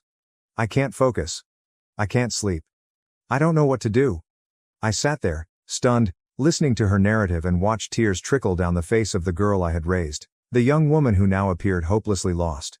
After she finished speaking, I inquired, "Did you know about their affair the entire time?" Ellie nodded slowly before looking down at the table. "Laura told me first," she confessed. "She came to the store where I worked about 8 months ago. She bought me lunch and told me she and Dad had feelings for each other. She said she wanted my blessing before things got serious." Ellie went on to tell how Laura had formed a connection with her, taking her shopping and her extravagant gifts that James could never afford on his own wage. Laura had told Ellie that they will soon be a real family, and that I was preventing her father from experiencing true happiness. According to Laura, James had chosen me because he needed help parenting Ellie, but now that Ellie was older, he deserved a chance at true love. "She made it sound romantic," Ellie commented quietly. "Like Dad had sacrificed his happiness for years and finally deserved something for himself." Ellie acknowledged that she had helped them plan their encounters, including lying to me about James's location when he was actually with Laura. She had removed suspicious text messages from James's phone when he left it unattended, and she had once diverted my attention with a staged issue regarding a college assignment so James could meet Laura for a weekend getaway. "Laura said you would understand eventually," Ellie added. "She said most modern families go through transitions like this, and we would all be friends someday." I took a long breath and reminded Ellie of everything I'd given up for her, including my full-time teaching job. independence, and 15 years of my own life. I pointed out that I had attended every school function, but James had missed the majority of them due to work. I had taught her to drive, spending hours in parking lots and on quiet streets, while James said he lacked the patience. Ellie sobbed harder with each example, nodding to acknowledge the shared memories. "And how did you repay that devotion?" I asked. "You lied to my face for 8 months. You helped your father deceive me. You sat in our home, eating meals I cooked, accepting gifts I bought, all while knowing that the two people I loved most in the world were betraying me." I told Ellie that her betrayal hurt more than James since I never expected her to choose me over her biological father. I had always taught her that blood links were vital and sacred, but I raised her as if she were my own daughter, with all of my maternal love. And she had viewed me as disposable, a placeholder to be dumped when no longer required. Then I stood up, paid for my untouched coffee, and told Ellie that she had made her decision 8 months earlier to help her father cheat. "I will not be helping you now." "But where am I supposed to go?" Ellie inquired, her voice increasing with panic. "I have nowhere to live, no job. Dad won't take my calls anymore, and Laura has changed the locks on the house. I tried to get my remaining things yesterday, and they wouldn't let me in." "That's not my problem," I said. "You're an adult, Ellie, figure it out." Ellie shouted out to me as I walked out of the diner, saying that she had made a mistake and that James had twisted her. She claimed Laura had promised they would all live happily together, but she had no idea he would forsake her once she was no longer helpful to their narrative. "Please," she sobbed as I approached the door. "You're the only mother I've ever really known." I paused, resting my hand on the door handle. I recognized not the young woman who had betrayed me, but the 7-year-old girl who had previously clung to my knee during thunderstorms. Then I remembered her expression when she thanked Laura at the birthday dinner, and I pushed the door open without looking back. That night, I blocked Ellie's phone number and all of her social media accounts. I also banned the phone numbers of mutual acquaintances who could attempt to contact me on her behalf. I changed my email address and informed my office that I would not be accepting personal visitors. 2 days later, my sister informed me that Ellie had written on social media about being homeless and betrayed by her family. The post made vague references to mistakes and regrets while portraying her as the victim of circumstances beyond her control. Several relatives have subsequently contacted me, claiming that I am being overly harsh and that Ellie is still young and made a mistake. They say I've raised her for 15 years and shouldn't forsake her now, no matter what she has done. Part of me feels bad about Ellie's circumstances. She is young, and her father has plainly exploited her with the help of his lover. I know how convincing James can be when he wants something, and how easy he can make others feel guilty when they disagree with him. I saw this pattern throughout our marriage but always made excuses for him. But another part of me can't forgive her active role in wrecking my marriage and our family. She did more than simply keep their affair a secret. She also aided it by interfering and fabricating alibis. She watched as I continued to love and care for her despite knowing I was being duped. And then she publicly insulted me on her birthday in front of friends and family, seemingly without remorse, until the scenario backfired on her. My sister thinks I should assist Ellie locate a place to stay or lend her money for a security deposit. She claims that, despite everything, I am the closest thing Ellie has to a mother. But I doubt I can encounter her again without remembering her betrayal. So, AITA for refusing to assist my stepdaughter after she helped my husband cheat on me and is now dealing with the consequences of her actions. Edit. Thank you for your responses. To clarify several points that people have inquired about. Yes, I legally adopted Ellie when she was 11, so I am her adoptive mother, not simply stepmother. Ellie is now taking a gap year from college. She has college loans and a little scholarship, but she intended to work to save for next year's expenditures. James and I do not have biological children together. I was unable to have children because of medical difficulties uncovered after our marriage. The house is in both of our names, but I left because I couldn't take being there with the memories. My lawyer is in charge of dividing assets. Many people inquired about Ellie's grandparents. James' parents died many years ago, and his former in-laws, Ellie's maternal grandparents, relocated to another country after their daughter died and had little touch with the family. Update 1. It's been a week since I last posted. My lawyer informed me that James wanted to keep the house because Laura is pregnant, and he offered me a lower settlement than I was entitled to. I refused his offer. Meanwhile, a mutual acquaintance informed me that Ellie is now staying with one of James' relatives, who contacted her after reading her social media posts. Update 2. 2 weeks after my original post, I received a handwritten letter from Ellie yesterday. She asked for neither money nor a place to stay. Instead, she published a thorough narrative of how Laura had slowly eased her way into their lives, bringing Ellie things and behaving like a friend while continually pointing out my apparent failings as a wife and mother. Ellie said that she now understands Laura targeted her as a ploy to get to James, and she truly regrets betraying me. She concluded the letter by stating that she does not expect forgiveness but wanted me to know that she recognizes the gravity of her mistake. I have not responded to the letter yet. I'm still absorbing things and working on finalizing my divorce. My lawyer thinks James is now making a more acceptable deal because I have not backed down. Final update. It's been a month since my initial post. The divorce case is moving along. James finally consented to a fair asset distribution after my lawyer threatened to summon Laura for a deposition. I finally contacted Ellie last week after getting her second letter. We met for lunch. Ellie apologized again and admitted that she couldn't erase the damage she had done. She found a tiny apartment with a roommate and will start a new job next week. She did not ask for financial assistance again. I informed Ellie that I needed more time before I could contemplate restoring our relationship. Our trust has been entirely shattered, and I'm not sure it can be mended. I did, however, provide her with the contact information for a therapist who could assist her in processing what had occurred. Several people have asked me if I regret leaving the restaurant that night without confronting James and Laura openly. I do not. Maintaining my dignity was more essential than causing a scene. The fact that their new happy family fell apart so swiftly demonstrates that relationships formed on lies are rarely sustainable. Thank you to everyone who offered their opinions and advice.